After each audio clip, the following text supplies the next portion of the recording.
All right, folks, we are live from the Margaritaville Resort in South Padre Island for today's Starship launch. Wait, Mondays. What is today? We're also going to talk about Rocket Lab. Wrong show. All right, roll the music. And here we go.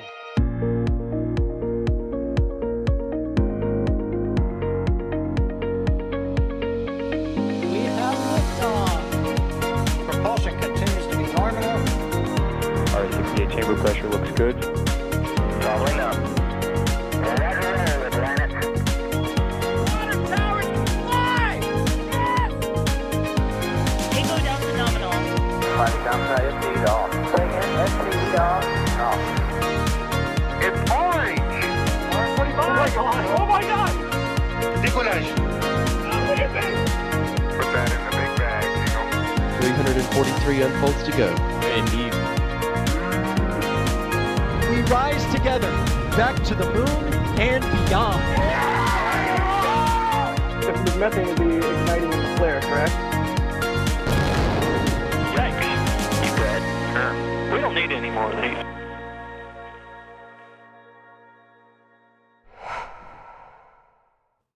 You're going to come to me after that and expect me to try and top it? Welcome, everybody, to this week's The Flame Trench. I am Zoe Rosenstein, and I will be your host for this episode. I figured, though, the cold open was best done by the professionals, but they weren't available, so we got Das and Gene out in the field there. We have a lot of awesome stuff to talk about, of course, the main thing being Starship, but you don't want to listen to me blab on for all those hours.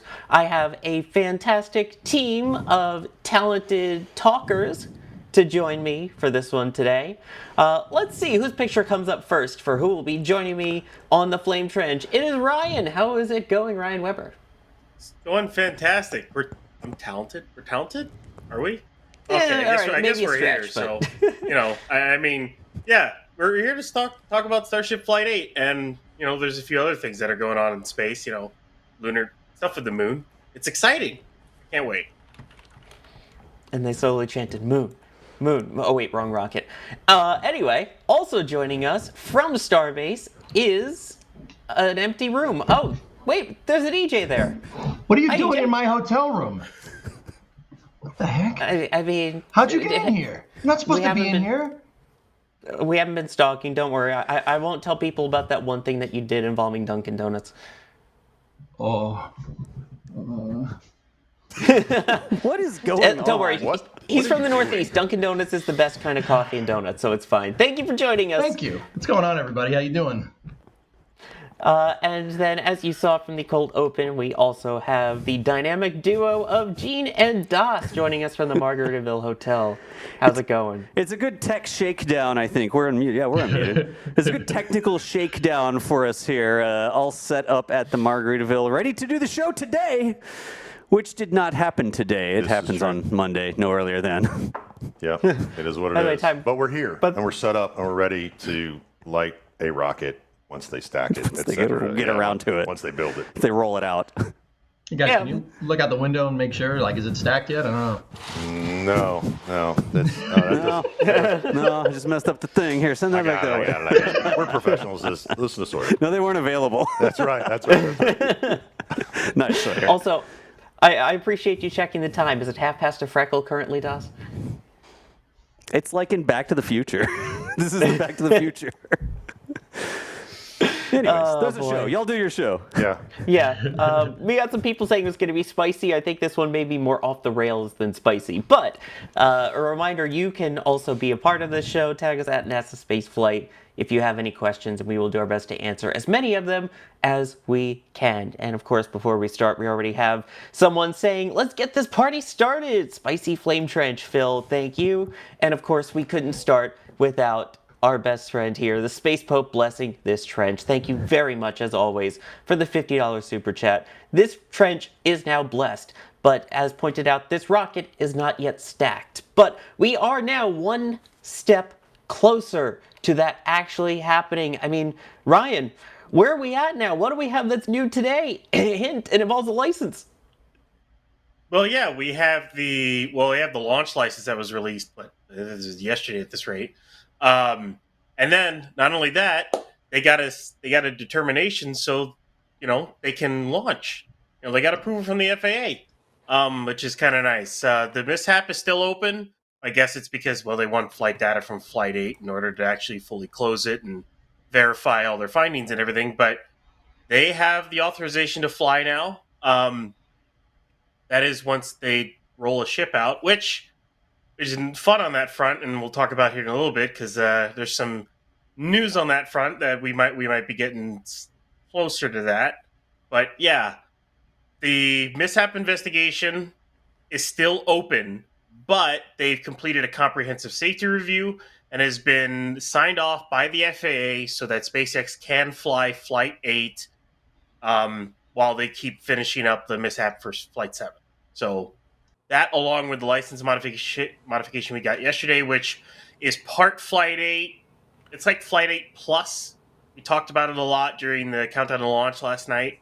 There's a lot of little things that also help propel Starship, into the future with the orbit and whatnot. So we can even go into that a little bit later. But there's good news. It's not like they didn't launch today, but there's a lot of good news on the front. So Good news, everybody. Good news. Yes, very good, my friend. Yeah, I was gonna say we should normally have EJ do all the Futurama references, but yeah. Oh, yes, there's a lot of good news today, my friends. Yes. Indeed. So yes, we now know at least that they will have permission to launch, and then as mentioned yesterday, we had some of the updates, if you saw the countdown to launch, where a lot of things got changed in terms of wording to mention orbital flights. Now, while we know that Flight 8 is still suborbital, it is going to be a suborbital flight, we know now that they will be able to do orbital flights upcoming, so potentially even as soon as Flight 9. I mean, EJ, could you imagine seeing a full orbital launch now? Yeah, Sawyer, I think that's definitely in the realm of possibility, but I do think it depends on how good this flight goes. I think that, in a parallel universe, this is the one they're going for a catch with, because we did see the Pad V sticks move the other day. They did move. Corbin, it moved. So, but, because the rapid iteration that SpaceX does, if Flight 7 didn't, Flight 7 itself, we may have been seeing a catch here, but it really kind of depends because it didn't go good. This one that was potentially a catch is not a catch, and then maybe now it's going to be the next one. There's provisions for the next one, right? So, I think we could see a catch then, dude. But it really depends. Depends on how good this flight goes. I mean, I'm not going to say that I don't want to see that, right? Like, that'd be pretty sweet, right? But who knows? It really depends. I would say if this flight goes good, we're going to see one on 9. Ooh, bold claims. Well, not so bold, actually, kind of makes sense, but bold claims to add to the drama. But yeah, I mean, it's pretty cool. The one thing is they don't necessarily have a re-entry license for it yet. So when they do for Flight 9, anytime they go into an orbital trajectory, they are going to need to get permission to deorbit safely. So just one small detail. You can launch it, but getting it back is going to be a little different. Yeah. So, and I think that'll be added after they prove it out on Flight 8. It'll be modified under the current license because it'll be interesting to see how they do this license because we haven't seen a Part 450 license with a launch and re-entry vehicle all in one. That hasn't existed before. Like Dragon has its own separate re-entry license. Starship, considering it's still part of the rocket and not actually like a payload, kind of like Dragon is, it'll most likely be added as an re-entry section in that license. It'll be interesting to see how they word that and how they put it in. I can't wait to see how that kind of goes together because then it'll also pave the way for something like Stoke. Stoke's going to need a license like that as well when they do the same thing with their rocket as well. So I can't wait to see. It'll pave the way basically for Part 450 licenses going forward. yes, I never thought it would be so fun to talk about regulatory Part 450s from the FAA, huh? It can get a little dry with the lawyer speak, but it's also interesting to see the changes that they've made between what they currently have for Falcon 9 and what they're now making for Starship to try to eliminate the issues of bureaucracy and having, whatnot. Because Falcon 9's got a license for each pad that it launches from. So I'm curious to see if they're able to condense this all into one license and keep it simplified. That's the kind of thing I'm waiting to see if they do or not. Yes. So that is something that we will check out preparation-wise. A very important question that I saw come up in chat. What room number do they need to be able to send cheesecake to you? No. EJ? No. That's not a thing. No, we're not doing that again. We are well equipped to order our own cheesecake, I think. My wife said I'm not allowed to gain any weight for all these rocket launches, and I gained 10 pounds last time from the cheesecake. So And no more cheesecake. Gene's wife lays down the law. That's right. the law, guys. Don't mess with that. Oh yeah, no, the wives have the final say on that. That's for sure. Suddenly sure. we're on the screen. Like Yeah. I'm like, there are we we gonna be are. on the There's the screen or camera no? right What's there. happening? We have a special guest Well- coming, so secrets. While we have you guys on the stream, then, while we're talking about preparations for Flight 8, while we don't have the actual flight today, how are preparations going for the NSF side of things? Jeez. We're all set up here at the Yeah. hotel. We're at the Margaritaville. We have the room all set up. We actually have multiple studios this time because we have a very special guest who will be here with us, pointing at things behind them during the show. So we've got one set up on one side. We have our main sort of thing. We're still dialing this in. The background is really bright, but it is actually Boca Chica behind us. Over on this side is the rocket stack. So you can turn around here and you can literally see the status of the rocket back there. But Gene got all this set up. Gene, thank you for getting all the lights and everything ready to go. It's a service I provide, Doug. We actually have 4 studios here at the Margaritaville. We have that one in that room, this one in this room, and that one in that room, and you Then the are roof. on the roof. That's right. So 4 active studios for NSF right here in this one building. in the one building. And we haven't set up all the stuff on the roof yet. We sort of wait until right before launch to do that, like the day of, morning of, we'll get all that set up. But we have been working on the infrastructure. We installed some new point-to-point technology so that we can get a stronger signal and more bandwidth across the channel. We used to be limited to like 150 megabits, and now we have 1.75 gigabits going across the channel, plus the old 150 we've still got. So getting it so we can get more cameras, higher quality, that sort of stuff, hopefully a more stable signal. I've been doing a lot of work on that. And after I put down the microphone here, I'm going to go up on the roof and make sure that I can dial that in and do a bunch of testing and speed test and everything like that. And I'm going to watch the flame trench. Gene's going to watch the flame trench. Over on the other side, we've been doing a ton of preparations for the camera kits. We're building a bunch of harnesses. In the past, a lot of our work has been, oh, we have a bag of cables, a bag of snakes, right? And you just pull out all this junk and you try to make what you have. Instead, we're trying to get everything ready in advance, so it's all bundled into like a little shrink wrap harness thing. You just plug in everything you need, and you go. So every flight, we try to do things a little bit better, a little bit more streamlined. Sometimes we fall back a little bit because rust or water or something like that happens. But we're always out here days before the flight. We don't like fly in the day before the flight and everything's ready. We come out here days in advance to test everything, set everything up. That's why we're here on this right now. We're testing to make sure this gear works. And it works, Is it surprisingly. working? Yeah. It works surprisingly. It's a ton of work in the background to bring you what happens on these launches. So thank you to everybody in the background. Back to you. Absolutely. Thank you for the update on that. Back to And, you, not in the studio. I've always wanted to say that. What? Oh, there you go. Wait. Well, now it is said. Yeah. And Wait, I am also, in the especially studio. since you're out in the field a lot. Yes, you're right. Actually, EJ is in the other room. I am in the studio. Wait, so if you knock on the wall, are Gene and Das going to hear it? Yeah, of course. I can hear them. See, I can hear the laughs. Yes. And not just because you're wearing a headset and listening to them on the microphones? Oh, yeah. I have really no way to prove that to you, huh? The commentary there is is. coming from inside the house. Yeah, there It's is. coming from inside the house. It's a ghost. Ghost. Oh, nice. Anyway, Oh, no. yeah, Oh, so... no. Oh, gosh. The door's opening. Oh. We're not alone. Oh, no. Wait, is there... Oh my gosh, Gene, you teleported! How did he See? get there so fast? He beamed over. Where'd he go? We will actually be talking about rocket news here, y'all. We're just having too much fun. He's gone. I'm sorry, who here comes for the actual rocket news? You come here for the laughs and the spicy opinions, and you watch This Week in Spaceflight, And the which comes chaos. up after this show to get the actual news from Alicia. That's a good point. Oh boy. Anyway, while we're getting ready for this upcoming flight, one thing that is noticeably missing still is the ship. Ship 34 still not out right now. So, where are we at with that, Ryan? Well, it's still in Mega Bay 2.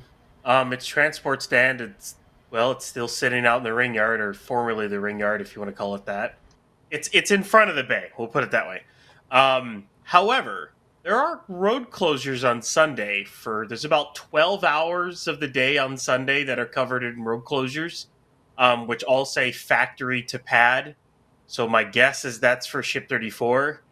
Now then, I guess the question arises, is that quick enough, or is that early enough for them to roll it, stack it, and have it ready to launch on Monday? I don't know. It might be. The thing is, the SpaceX has never rolled a ship that close to launch and stacked it. So I guess the big question on that is, can they get it done? Maybe, maybe not. I'm not going to say definitive that they can. I mean, it's SpaceX. I kind of believe in them that they probably could.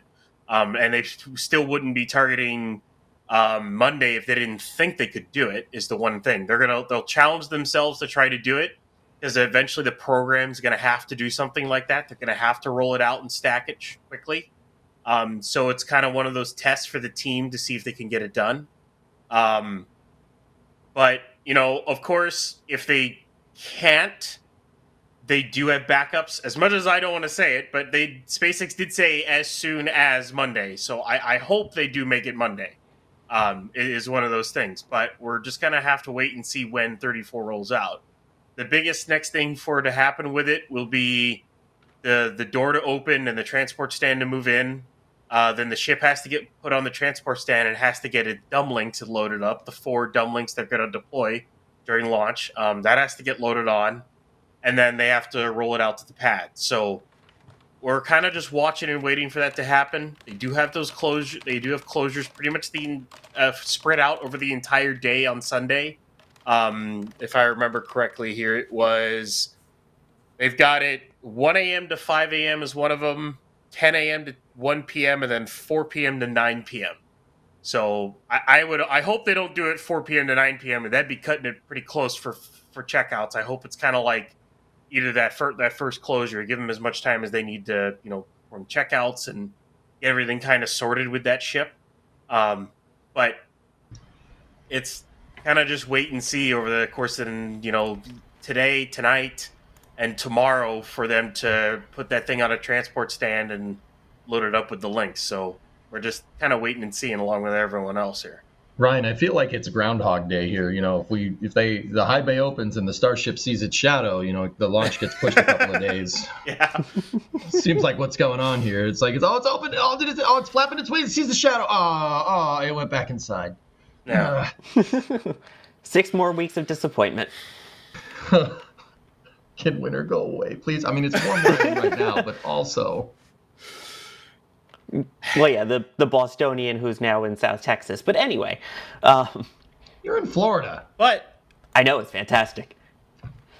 But along those lines, I mean, Johan has a good question here. So what is the latest time before launch that they actually need a full stack? Is it 24 hours before, a couple hours before? I don't know, EJ or Ryan, which one of you wants to take that? I can start with it. I know their launch countdown seems to start at T-minus 12 hours. There seems to be a set of stuff that they do T-minus 12 hours before. It's kind of stuff we've noticed them doing, like doing final checkouts on the QD, final checkouts on the ship, final checkouts on the booster, like stuff that they check off. That seems to be their count right now. So I would assume that before that, they want to do the checkouts of making sure the QD, the plate works, the engine gimbals work, the flaps work, sensors work. So I would say they want to give themselves at least 12 hours before that. So if we're talking that, they probably want to be stacked somewhere around 5:30 p.m. Sunday night would be my guess.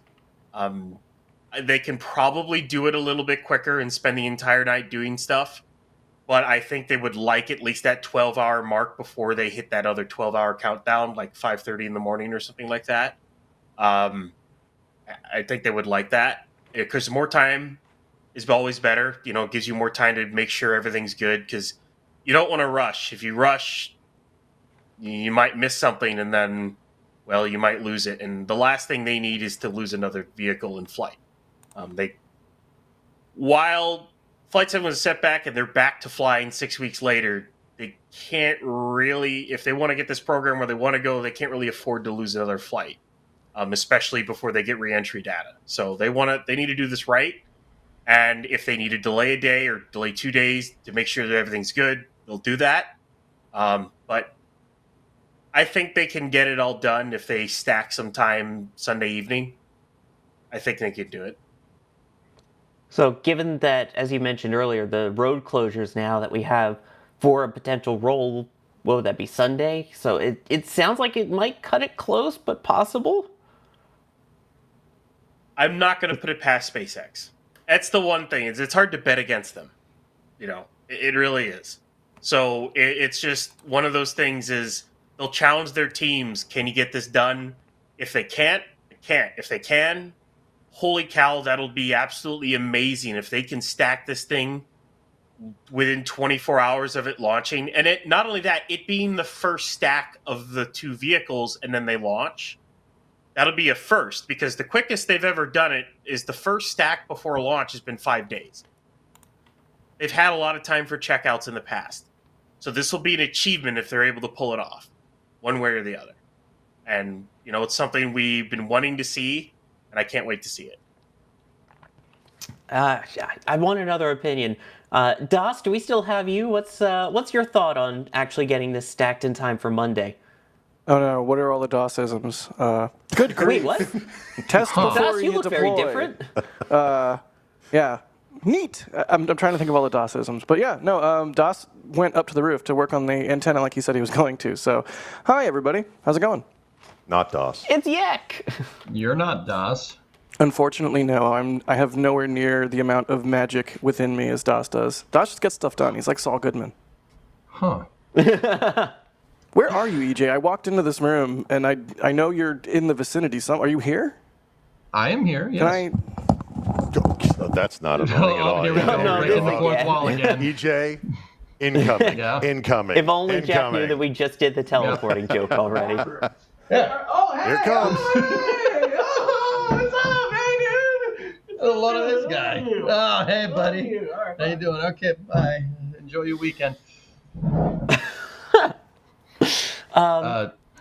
It's just Starship? it's a lot of fun. Can I just Yeah. mention Methane Man with the $50 tip at tips.nasaspaceflight.com? First off, thank you so much for the extreme generosity. Saying some truth right now, Sawyer is going to have problems keeping these hooligans in line. Yeah. I think we're at that point already, yes. Yeah, what do you guys think? Is this going to go Monday? I sort of wanted it to roll by now. More time to take pictures ahead of launch of a full stack. More better, That too. right? That's literally what we were just talking about this exact second when we tossed it to Das Beyer, a.k.a. Yak Galloway. Yeah, I don't know. I wouldn't put it past SpaceX, but I certainly would like to see... Nope, no ship at the pad. Yeah. So... We have time. We have time. I think Saturday night's the deadline. If we don't see it move by Saturday night, we're all going to be like... That's fair. In my head, I'm still in like the pre-launch... Like launch was supposed to be today, right? So in my head, I'm like, but no, we have the weekend ahead of us. Honestly, I don't know why I'm saying this live on air. I don't know if we'll release this, but I was recording a different video when we found out that there was going to be the delay to Monday, which meant we would have extra time. Like EJ, you've been spending so much time on my truck. Thank you, buddy. Yeah. The launch moving out, Chad had to give us a little bit of extra time, so I fixed the NSF truck and I fixed the Land Rover. You need new tires, though, man. Yeah. I don't fix Land Rovers. I just drive everybody where they need to go. Yeah. I mean, also important. Also important. Designated driver gene. Yeah, right. That's it. I don't know about that. I don't know if we got that far, Ryan, but yeah. Well, given Jack's Land Rover, I don't know how far you'll be able to drive with it. Hey, EJ, vouch for the Rover. I don't even have to do it. Hey, Sawyer, we could probably get it, I don't know, 100 miles before it blows a tire. Dude! But, it's better than it was before. All I'm saying is the That's doors, better? Maybe 5. here's the bar, everybody. The doors work again. The doors do work now. That's the doors bar. do work now. So that's They did the it? bar? All right. I a did, bar. in fact, fix the doors. The door's now open. Can Yep. confirm. Wow. Thank you for that. But no, the delay got you. has really allowed us to do even more stuff to prep, not just fixing vehicles, but also, like Das was talking about, installing that new point-to-point. So yeah, super excited. I'm in a great mood ahead of this one. I want to see them catch a booster again, and I want to see them get closer to catching a ship. It also allows more of the team to come here. Right. Yeah, that's true. We D didn't- and Max get to come on down. Flight 7, they were in Florida for one of the other launches, and now with the delay, they get to come out, so we get more photographers, more great video, and more great metal prints on the store, et cetera, et cetera. Absolutely. So I'm just definitely confused how you can set up crazy cameras in the dunes, fix point to points, work on all of these different assets so that we can have amazing views live and for members and stuff. And you don't have a door. You don't have a car with opening doors. Because now. Oh well, I do now. Yeah, thanks to EJ. But no, the driver door obviously open and closed. The passenger, like the shotgun door, open and closed. The door behind that, like the passenger, whatever you call that, that also opened and closed. The one behind the driver door, well, now it opens, and the tailgate. Work in progress. Minimum viable product. We iterate fast. We fail fast. We iterate fast. It's how we get things done. We're iterative with the Land Rover repairs. It's just gonna keep getting better, and eventually, I'm driving that thing to the moon and then Mars. Wait, who's we? Because my car works perfectly. Oh, la-di-da. I have a perfect working car. I'm Gene. I had a career. What's that like? Is that nice? Does it feel good? Does it feel good to do that? We'll talk after the show. So Starship, am I right? So Starship, yeah. While we're talking about, I don't even know how to segue out of this one. Jack, how about we talk about what you've got set up for this launch? What are you looking at photography-wise for setting up and video-wise? I'm largely going to repeat my setup from Flight 7 because I was really pleased with how everything turned out, minus a few small catches. If you saw me tweet recently a pic of the booster landing with a caption involving the word impressionism, that's a very fancy flowery word for blurry.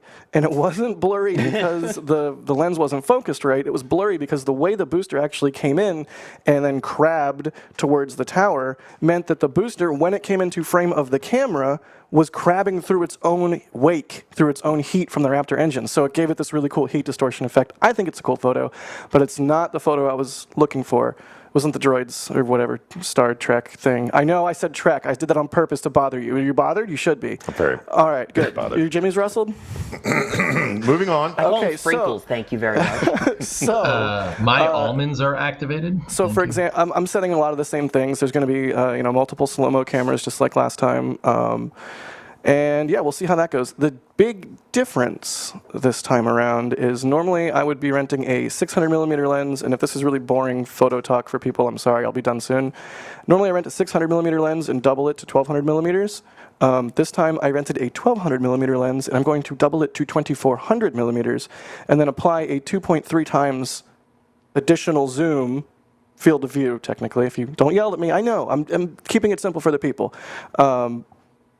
So it's going to end up being around 5,500 millimeters. Now, that might just look like, shake. I can't shake the camera, so I'm just going to flail. But it might look terrible. It might look awesome. But I've always wanted to do it, and my birthday's in early March, so this is a present to myself, as I'm going to finally do the thing I've always wanted to do for a Starship launch. Allow me to translate for all you people that have no idea what cameras are. Big lens. It's big. Is it heavy? Then it's expensive. Put it down. It's actually Yeah, not. exactly. It's actually remarkably light because Canon in their I'll stop. I'm sorry, I'll stop. It's like alien technology, dude, this lens. It's also $20,000, but it's a rental, so I'll treat it nice. Drive it like you stole it. Jack Wait. Lens Fund. No, I'm kidding. Yeah, the typically like for a launch, I'll spend between like $700 and $1,000, maybe $1,200 on just rentals.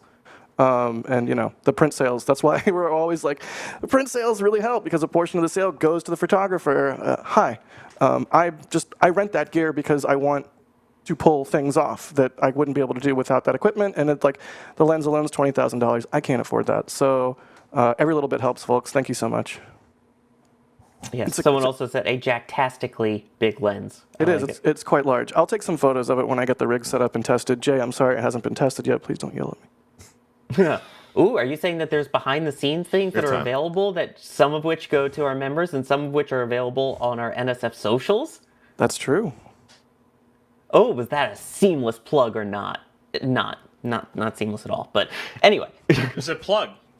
There's a plug. It's about as good as the back door on Jack's truck. You know, like low hanging fruit. Like, do you really need to? I am. If you're going to toss that up, I'm swinging for the fences I am on it. So. 60 miles away from hitting 300,000 miles. Like realistically, Yeah. I'm going to hit 300,000 miles tomorrow while I'm driving to Starbase or at Starbase, which is pretty cool. I'll be sure to shoot a video. I made a big deal out of 300,000 200K. miles or the flight? What?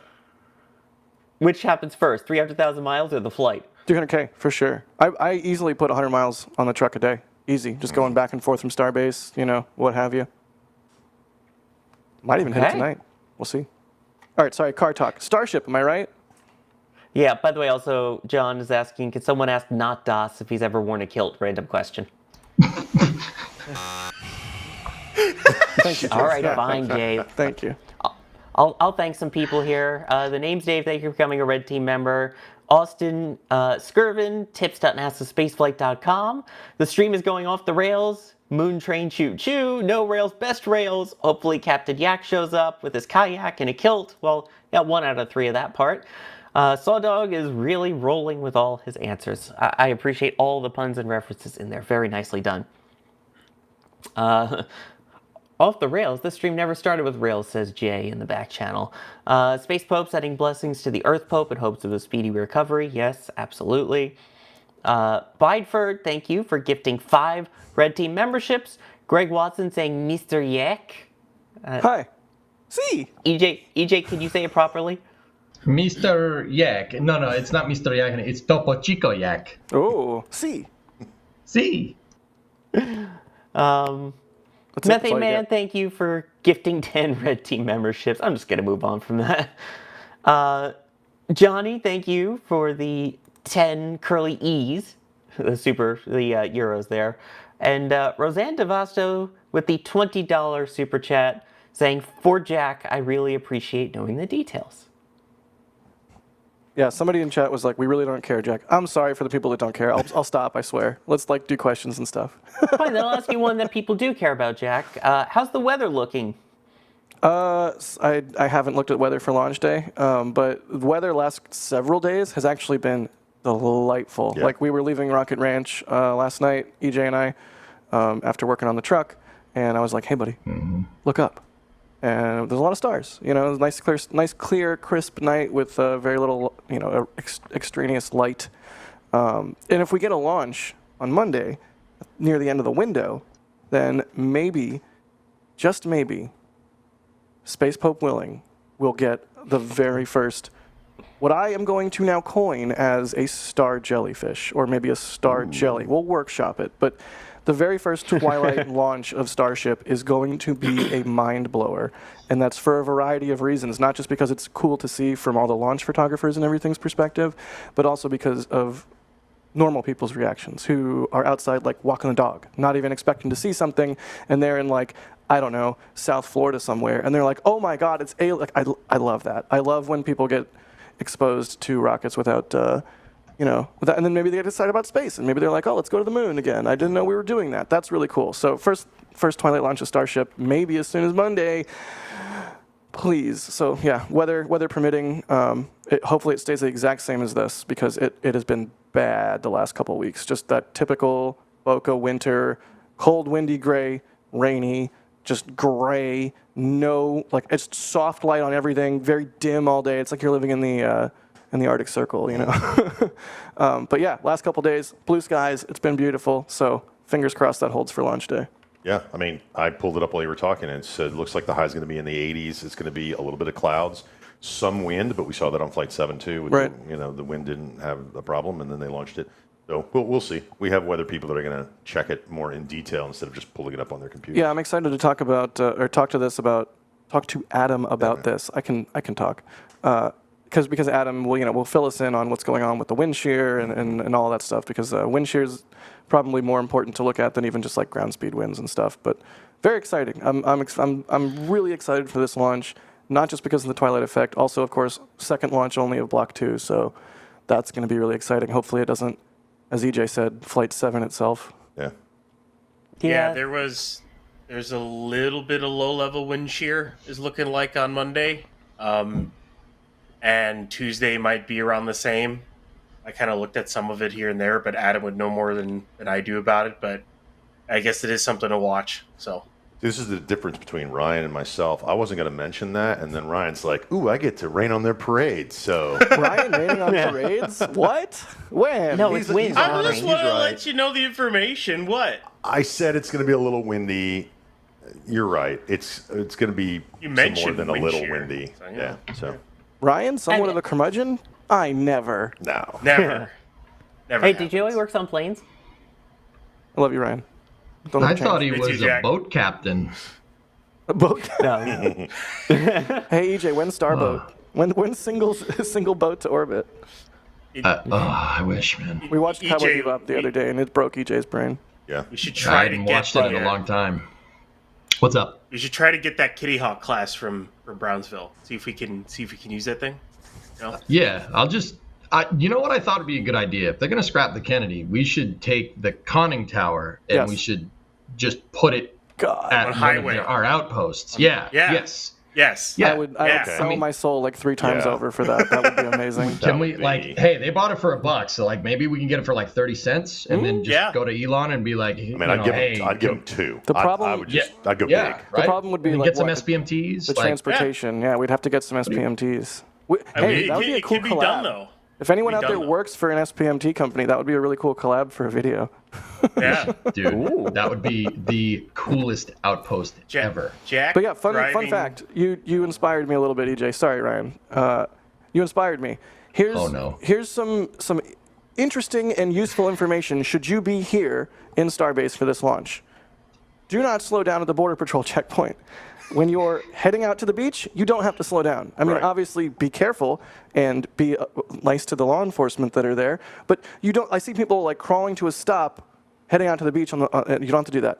Also, by the way, you can get to the beach and get on the beach, but turning around at the end is pretty difficult. So you Yeah. might want to turn around like before then. And then also, of course, as you're driving out on the road, if you look left after you go through the checkpoint, there is the JFK. It's there in the port. Like, you can see it sitting there. So everyone that's been showing up and like, hey man, did you get JFK around? I'm like, yeah, it's right there. And they're like, oh. So yeah, if you want to check it out, it's very visible from Highway 4 up and down as you head to or from Starbase. As a native of the New England area, it pains me in my heart to see that ship sitting in the scrapping yard. Yeah, it's bad. It's not okay. We should get the conning tower. Should Yeah. put it down so we can watch rockets from it. Not because it's Be great. easy, but because it's rad. That's good. Not because it's hard. Yeah, that's right. We should absolutely do that. So it's the scrap yard, not Harvard yard. Yeah, that's right. Yeah, that's right. It goes in the scrap yard.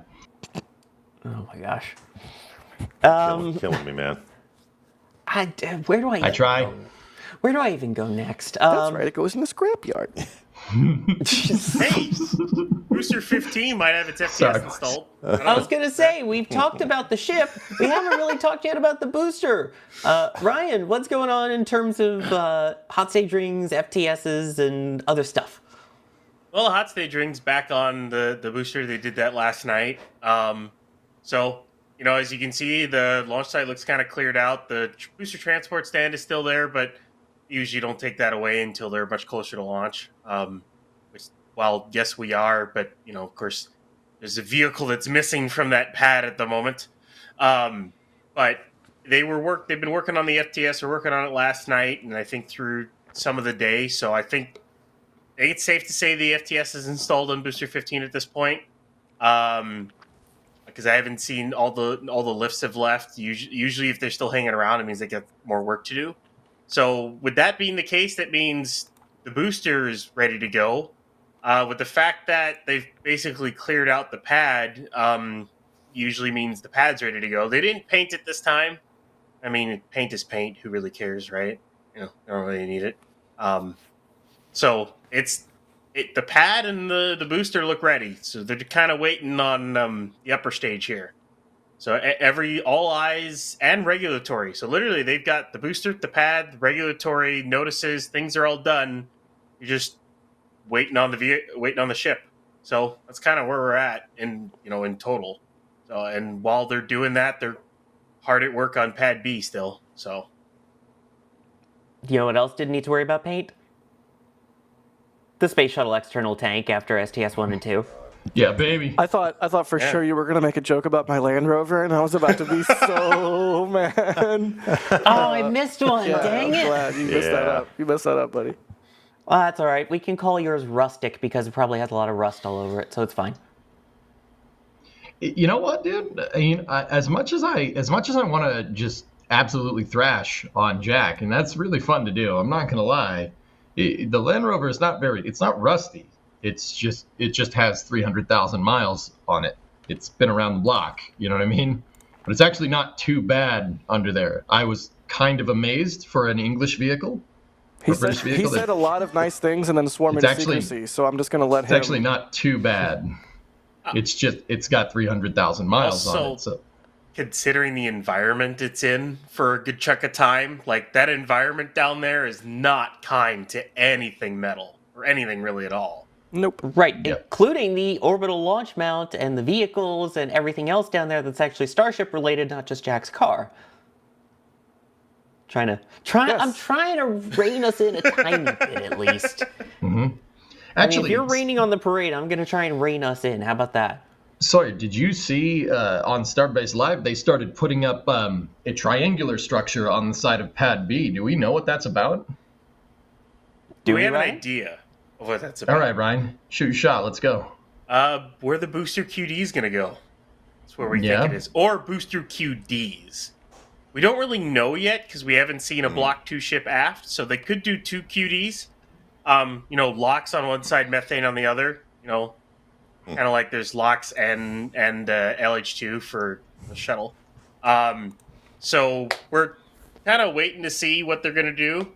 We're just kind of watching it get built at this point. We're, need to see more before we really know for sure because we haven't seen a booster QD or even a ship QD plate, so we don't know what it's going to look like on Pad D yet. So kind of waiting. Well, Ryan, let's see if we can noodle on this one here. I was noticing that, if you look at that triangular structure, and maybe we could get SBL up or something, right? The way the spacing on those beams that are kind of the vertical beams on that thing, the way they're spaced out is kind of in a really interesting way. I think that might give us some clues as to where the booster quick disconnects, plural, might end up. Because obviously, if you have two supports that are closer to each other, right? They're closer to each other, they can hold up more weight, right? If you have more weight over a longer slab or a longer span, right? It could bend it, right? So you can kind of see that they're going to be on the sides because there's three groups of beams. There's two on either side, and then there's two in the center there. You can't, thanks, boys, but it's hard to see it from this angle right here. If I could draw on the thing, basically, so if you see the top of the A-frame there, I guess we call it the A-frames, top of the gantry system should be about flush with the steel deck of the OLM. And then I think you go down basically two spaces. So the OLM will fit between the top of that and then two horizontal beams down. And that's where the OLM is going to sit. It'll kind of be situated off the pad a little bit, which they can get it up there without a crane. They just need to use jack lifts and SPMTs with jack lifts is basically what they need to do to get it up there. They need to do what? Here we go. No, we weren't talking about what do you mean to lift? I got self-jacking guns. lifts. Do you want to know which way to the beach? Yeah, okay, I'll stop. I'm sorry, go. Hey, EJ, can you come undo the bolts on my drive shaft? My hands are getting tired. Okay. It turns out, as you know, I was going the wrong way with it. That's what they all say. I was tightening them. You shouldn't tighten the bolts you want to lose. Righty tighty, lefty loosey. Seriously. Yeah, I'm an idiot. But we know that. I mean, you didn't need to tell them that, but all right. So the structure thing. Yeah. All right. So take a look. Take a look. See, you see how the vertical beams right there for that structure? Two of them are closer to each other, and then the ones in the center are kind of close to each other, and then the ones on the very end that's behind the back part of the crane over there. they're also really close to each other. Ryan, I think that's going to give us some clues as to where those pipes are going, right? Like maybe one side is methane, maybe the other side is liquid oxygen. I mean, I don't think that's what's going on, right? Because I mean, how far are we going to redesign the BQDs from like pad A, right? But I expect there clearly looks to different. be. Well, There's clearly provisions for like 3 setups here, and 2 on the outside are heavier than the others. So we don't have. I've seen a shot where you can see the prop lines going under this gantry system, and then at 90 degrees up, and they're split up. I think it's the split up between the locks and CH4. I can't remember. It's been a bit since I looked at it. But it looks like locks might go in one location and CH4 might go in another, which means you might actually get a split. It'll split. They'll split and either get 2 QDs or they'll go up and combine and become into 1 QD. Problem is we just don't know. We haven't seen the Block 2 aft. We haven't seen any more of this. Hey, Ryan. Yes? What about that cool cart that we caught inside the Star Factory recently with a label on it that talked about the cart was reserved for booster 18.1, which maybe means a new test tank for Block 2 boosters, maybe? Yeah, it said forward. So my guess is an integrated forward hot stage ring article. Ooh. For testing inside the test structure over at Massey's. Well, do you think that test article might give us any tells on the QD situation?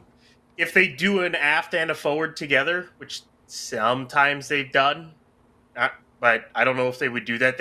My guess is they would do 2 separate articles. They do a forward article and then an aft, because the aft and the forwards for Block 2 are going to be completely different from what we've got right now. There's going to be a lot of changes in them. There's a lot of changes that need to be made to Block 1 booster to have it work with PAD B at this rate. But I expect to see test tanks of both, hopefully soon, because they're about to finish stacking Booster 17, and then after that, Booster 18 comes up, and if that really is a Block 2 booster, hopefully it starts stacking soon. I want to see one badly, because I want to see what it looks like. But I hope that ring stand gets used soon. I really hope it does. Yep. Guys, I'm almost wondering, I'm going back to the umbilicals. Are these going to look like tail surface mast umbilical carriers here? Like, there's going to be 2, and they're going to have to be angled in, right? Because they're looking at the boosters. This is going to end up looking like an SLS mobile launcher if I'm looking at this, right? I mean, am I wrong here? The one thing I say is look at... The funny thing is if you look at the render of Block 2 from that table long time ago, the ship render on that turned out to be pretty dang accurate from what we got for Block 2 ship. It really did. And if it really is accurate for Block 2 of booster, that means you're going to have the grid fin motors are going to be in separate units installed in the top of the methane tank. You're going to have an integrated hot stage ring, and you're going to have what looks like 2 booster QDs with almost no engine shielding. If that's accurate, that's a big if, big if. Knowing SpaceX, they'll call one BQD-A, and they'll call the other BQD-2. 2. Yeah. Alpha and 3. Oh, God. Yeah, right. Can I inflict some psychic trauma on people really quick? The towers are going to flash, not in sync. The second tower hasn't started to flash its FAA hazard lights yet, but when it does, I don't think it's going to be in sync, so that's going to be fun. Yeah. Anyways, bye. Jack, why would you even bring this up? Get ready for that. I wish they would synchronize them, but I don't. There might even be some regulation where they have to be, for hazard avoidance, not synchronized. I can talk. Although You need to do Not it to like synchronized, reggae music. That would be, if you could do Yeah. Just have like the cheat techno, and like yeah, that'd be great. Elon, Yeah, make we that would happen. need someone to make a beat that actually goes to the light patterns on that. That would be awesome. I'll hit Tim up and have him do one with his band. Speaking of hitting us up, a couple of people hitting us up with some crazy awesome support. Bideford with a $50 tip at tips.nasaspaceflight.com saying for quote unquote my Jack's birthday. Oh, thank you. And then we have Long This with a $250 super chat. Which, Wow. holy cow, thank you. Dude. Thank you. You're awesome. Holy jumping. Bideford with the 50, long this with the 250, yo, That's means the crazy world. good. Thank you. Yeah, I can't even fathom that. I always say like I have such a hard time getting family and friends to like spend $1 to like buy a certain app or back up their phone with cloud storage or something. Like it's so hard. So you guys coming out with huge amounts of support. It's That's just a lot like, of cheesecake. It's yeah. Hey, I didn't get any last. No, that's a lie. I did. It was delicious. Oh my gosh. But yeah, they say let's go to space. Nothing here is worth saving. There's some things worth saving here. Hard disagree. I'm sorry I'm sorry you're feeling bummed out, but like, for real, I want to go to Mars. I want to go to the moon. Mm-hmm. The Earth is a perfect, precious gem. It's the only place we got that's got liquid water, that's got an atmosphere.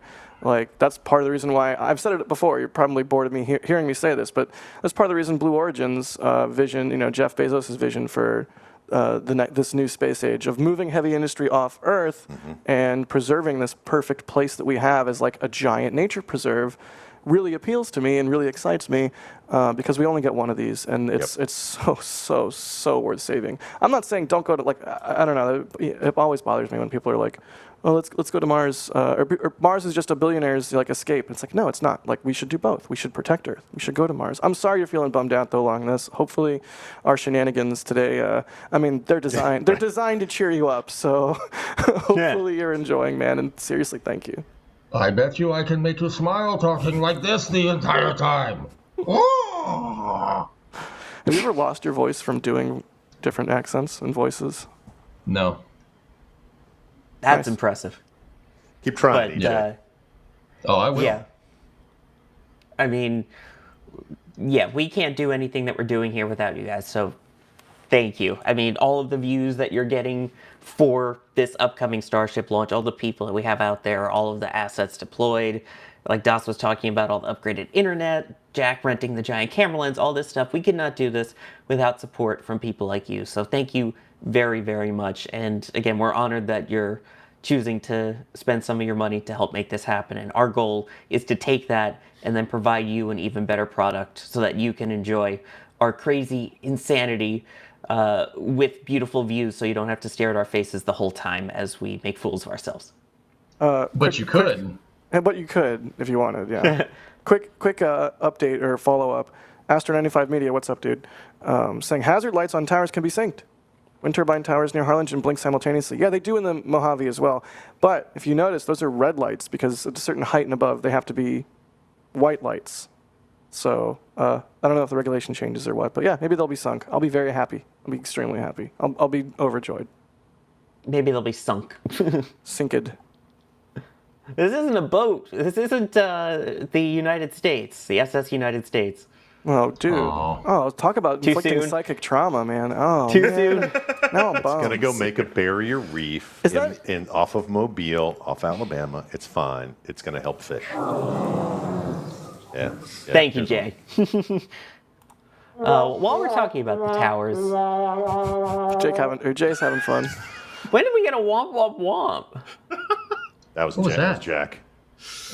Yes, we understand you have a dying animal on the premises. Jay's like, That's funny how Jay's reaction in the back channel says. Jay's reaction was, "I didn't know it does that." That's good stuff. It's like the old Dave Chappelle sketch. Oh, I'm sorry, officer. I didn't know I couldn't do that. I was lying. I did know I couldn't do that. Well, Starhopper 85 is wondering that while we're talking about the towers, with one working tower, how do you think SpaceX would catch both the ship and the booster, Ryan? Well, they're going to have two working towers soon. Very soon, in fact. I mean, they already took Pad B's, chopsticks. They already took that thing about, a third of the way up the tower or more recently. So it needs its stabilizer arms. Then they'll have to just fully load test and everything. I mean, by the end of March, I could see it fully operational, and they have two. They can, and if on Flight 9 they do go for a catch, assuming Flight 8 is good, they launch the whole thing. They catch the booster on Pad A. They catch the ship on Pad B, which would be one of the coolest sights to ever see. I want to see that so badly.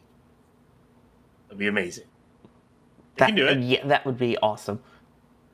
I mean, is there any logic right now then to being able to try doing it with one tower? So say as they're, getting more into flight cadence, they can just do, catch and launch on the same tower at the same time? That's what the renders show, right? Well, the more I think about it, the more I see how they're catching this stuff, the less I think that they'll actually catch a ship with a booster already there on the pad. That gets really dicey doing it off to the side with a booster already there, especially for the longer ships. Once you start extending the ship even more, unless you build a much taller tower, I don't see how you do that. I think what they would. Sorry, go ahead, Ryan. I thought you were done. I think what they'll have to do is make sure either the booster is off the pad, or they'll have to catch a ship on a different tower, get it on a transport stand, and then bring it over to the other tower to be put on. I think that's what they're going to have to do in the future. The whole thing of catching both on the same tower and reusing them, if they do that, I'll see it when I believe it. But I don't think they'll do that. EJ, you were really excited about a theory you had regarding this the other day. Do you want to expound? Because I think that's pretty valid. Like the treating it like the one I was telling you. Yeah. Treating it like an airport. I mean, yeah. Okay. Yeah. Sure. So Ryan, here, try this one. Try this one on for size. So I think you're kind of right. Like, and I don't want to be like, well, yeah, I agree with everything. I would be like, everything this guy just said is wrong. No, I don't want to do that either. So just hear me out here. So yeah, I think you're absolutely right. Like, catching booster and Starship, I mean, they could do some provisions here to try and, have one thing supporting both of those operations. But I have this crackpot theory. Here we go.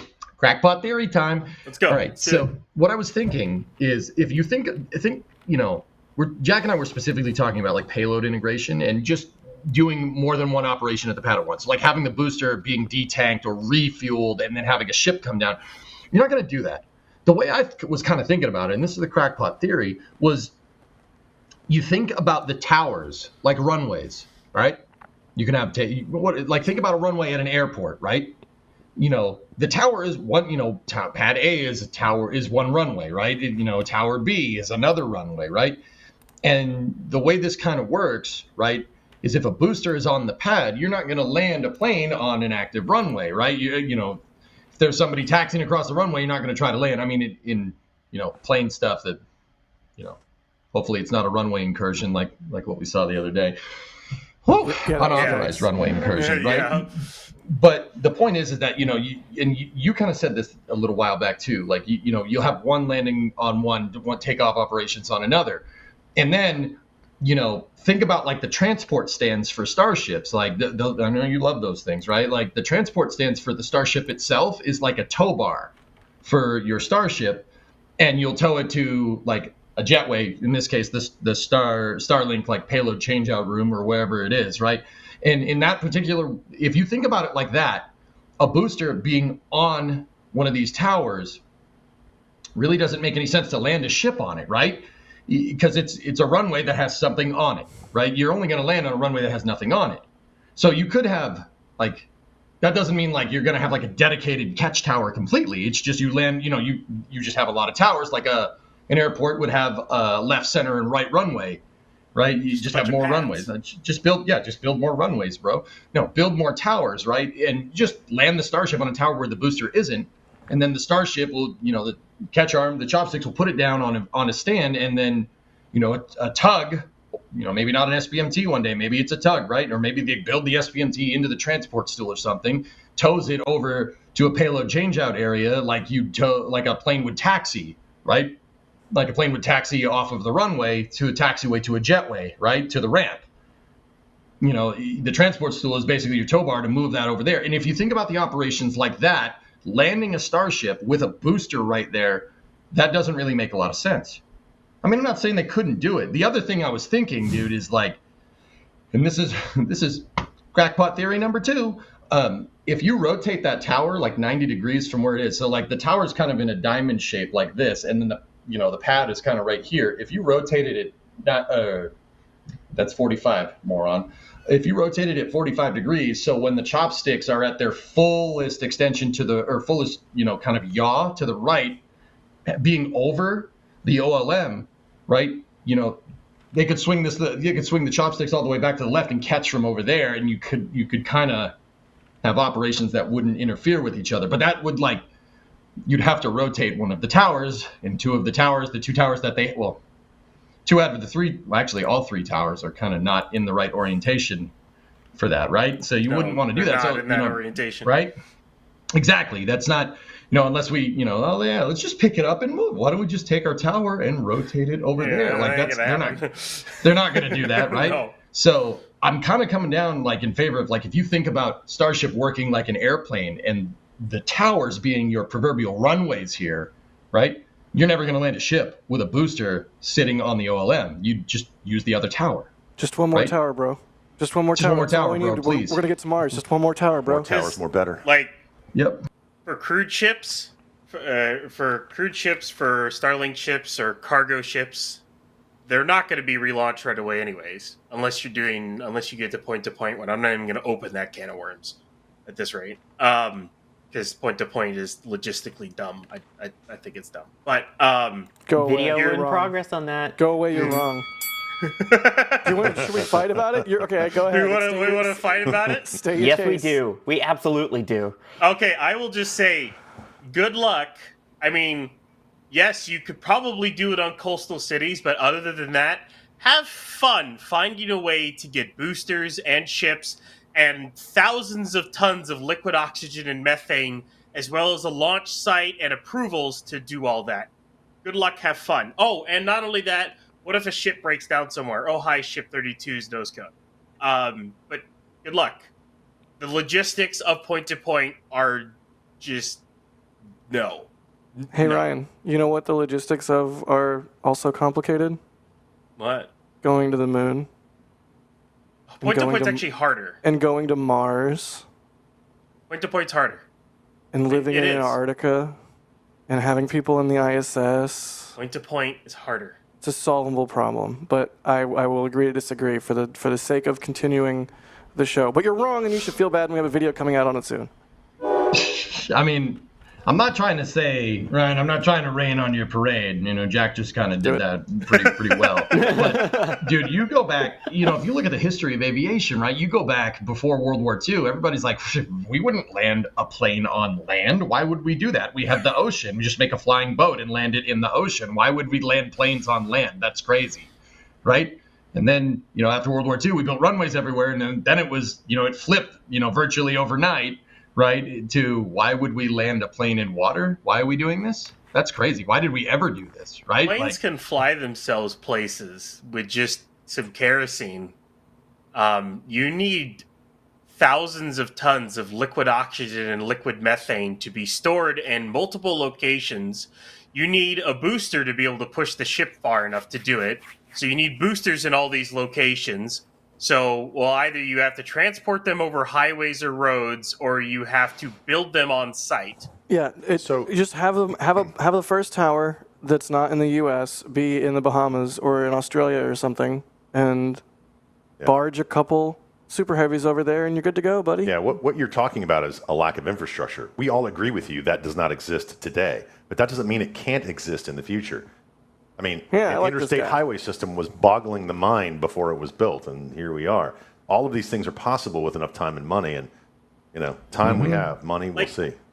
Coastal cities, it can work, but if you're talking about in the middle of land, like if you wanted to try to do a point to point to say like St. Louis or like Denver, I don't know about that one. Yeah, that's a big challenge, but just like Falcon 9 over time has had its blast danger area decrease as it's become, more reliable and has more flight heritage, I think we'll see the same thing happen with Starship. And I think, as the vehicle has flown 100, 500, 1,000 flights without any issues, then, it's the same kind of deal with Boom and trying to do supersonic flight. Like at a certain point, regulatory has to catch up. Obviously, I'm not disagreeing that that's a long road, but it's a road worth traveling. Anyways, how do we start talking about point to point? When did that happen? I don't know, but Chris Bergen is already supporting it in chat right now. Just saying. Nice. And also, of all cities, I'm sorry, are we putting a catch tower on top of the St. Louis Arch? No, Sure. we're going to put a sling on the arch. It'll be like like Mr. Steven or Miss Chief or whatever the Miss the Tree net and boats. Miss Chief, Yeah, yes. thank you. The net boats. Net boat, yeah, the catch boats. Anyway, I am a little bit behind here on support, so let me do some catching up here. Nova Raptor, Nice thank you for segue. the $10 super chat. How long before Starship puts a Buc-ee's into low Earth orbit? Oh, please.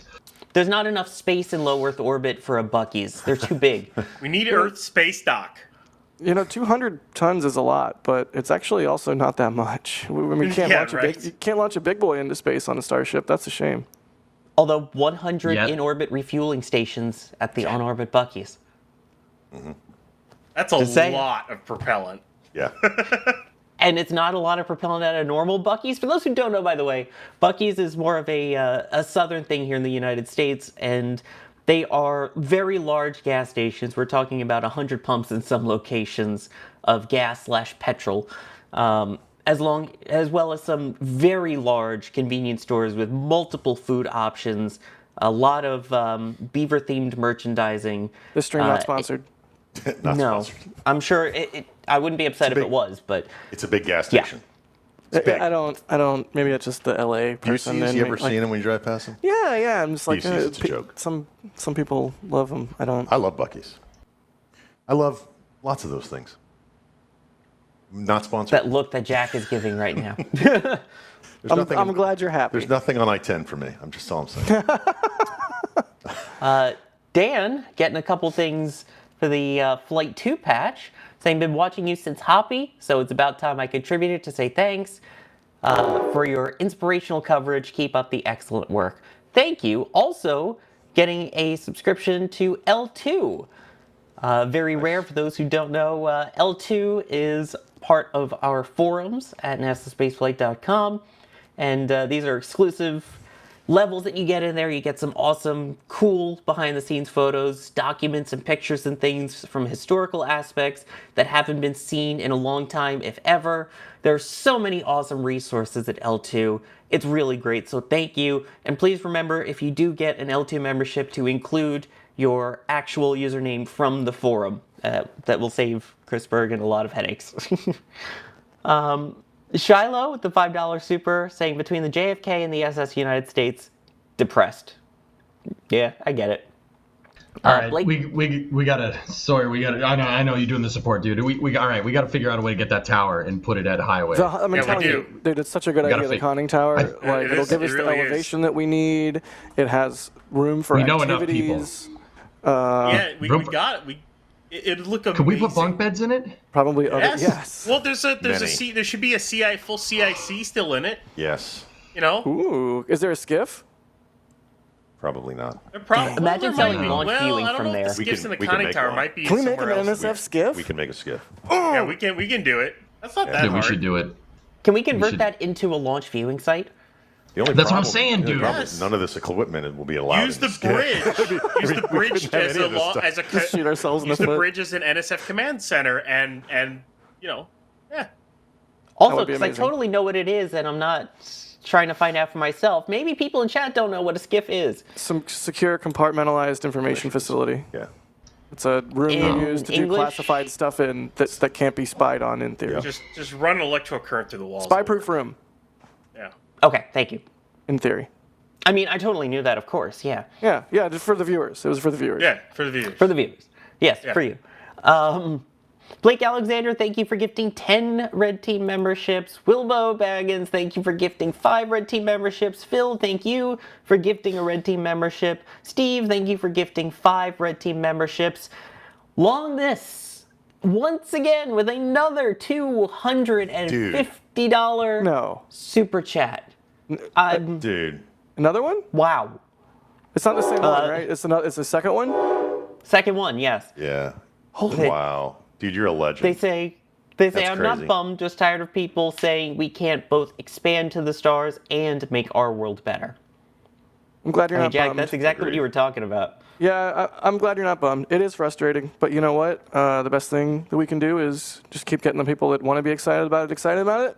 And then when the new space age is really kicking into gear and we're making drugs in space and we have a base on the moon and everything cool is happening, hopefully, people will, that argument that we can't chew gum and walk at the same time will go by the wayside finally once and for all.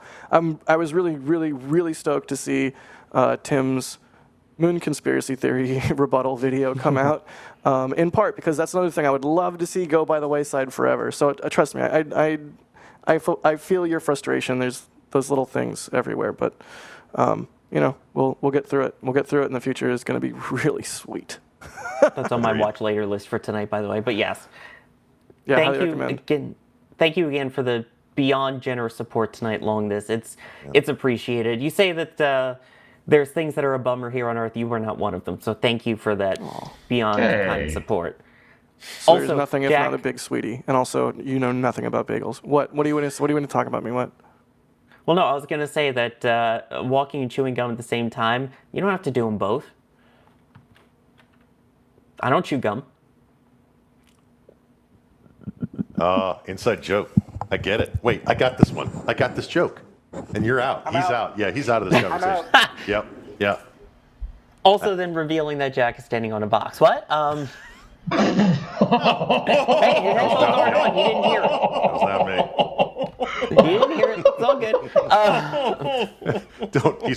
Don't ever repeat that again. He's not on headphones. He cannot hear what did he say? Don't repeat what did he that say about ever. me? What did he say about me? Thrown off a What did he say about Don't me? ever What are you doing in EJ's room? You have to agree to not harm Gene or Sawyer. Okay, I agree. All right. He said Sawyer said you had to get off your box to get out of the set. We could see you step down. Oh gosh. Okay. Now he didn't hear that part either. Okay. Hey, is he gonna go back on his word? No, it was not me. No, please. He's back in the other room. Uh-oh, we're in trouble. All right. Look, I'll admit, I broke the code, but Sawyer made it public. Watch, folks. I'm just saying. Watch this. Ready? Here we go. Here's the difference. Here's the difference. Here you go. I'm short, right? Okay. Tom Cruise over here. Except I look horrible. There. That's the lie. It's a lie. It's called filmmaking, people. It's a lie. Everything is a lie. You think reality TV is real? It's a lie. Wait a minute. Let's talk about literally anything else. Oh no. It's not a green screen. And here comes EJ for scale. That's what we need is an EJ for scale. Oh god. EJ the banana for scale. EJ, how tall are you? He's taller than me. With the hat on. With the hat on, he's like 5. Take that. No, he's gonna take that out. We look like signal bars on cell phones in the 2000s. That's right. As long as they put the wide bar in the middle, that's all we're gonna tell. We're gonna do the thing. All right. Oh gosh. This is really good You guys television. are all children. Wait, are we doing left over right or right over LSR left? is gonna have fun with this.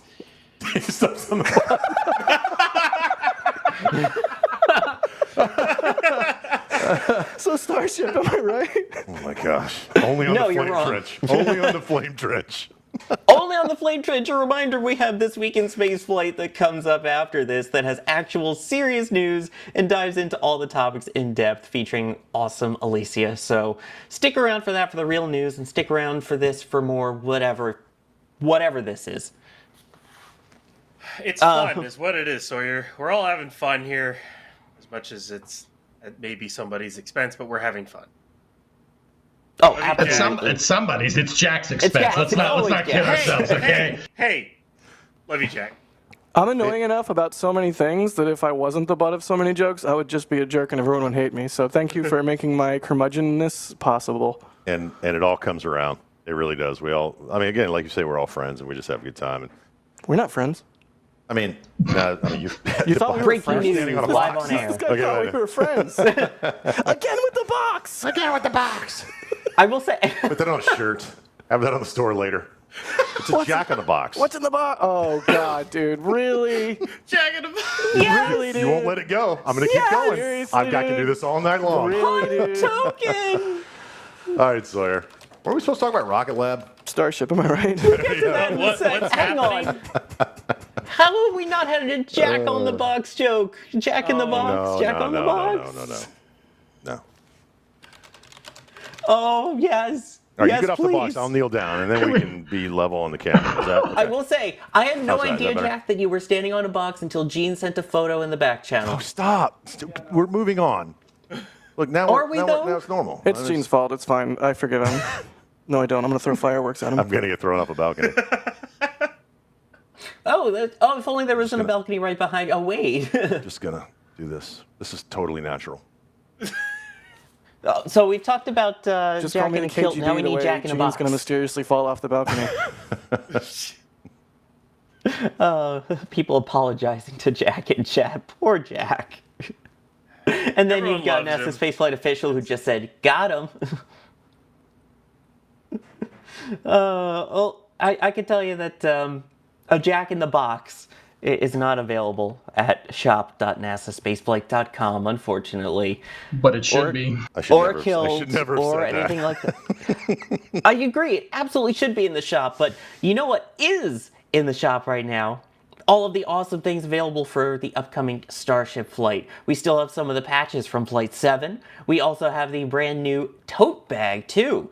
So, if you want to carry around your stool so that you can look as tall as Gene when you're on the air, don't forget, you can get that in the shop. And not only is it convenient, it also is very Starship themed in that you have, it looks like you're carrying around Starship tiles. So if you've got those groceries that need thermal protection, well, it has a thermal protection system on it that you can carry with you to and from the grocery store and let people know how awesome you are in terms of your love for tiles. Can I just quickly register an on-air complaint with the store team? I love you, store team. It should be called a star tote. It's a star tote. All right? All right. I guess it's like, anyways, bye. if you call a starship jellyfish a starfish, star toad. I don't. There's not enough things with the name star in it already, is there? Smoking Soldier says Jack is just two-staged. Tote protector. Oh my God! Why, EJ? Why, EJ? Why? Why? Shop.nasaspaceflight.com, folks. Get yours today. Why?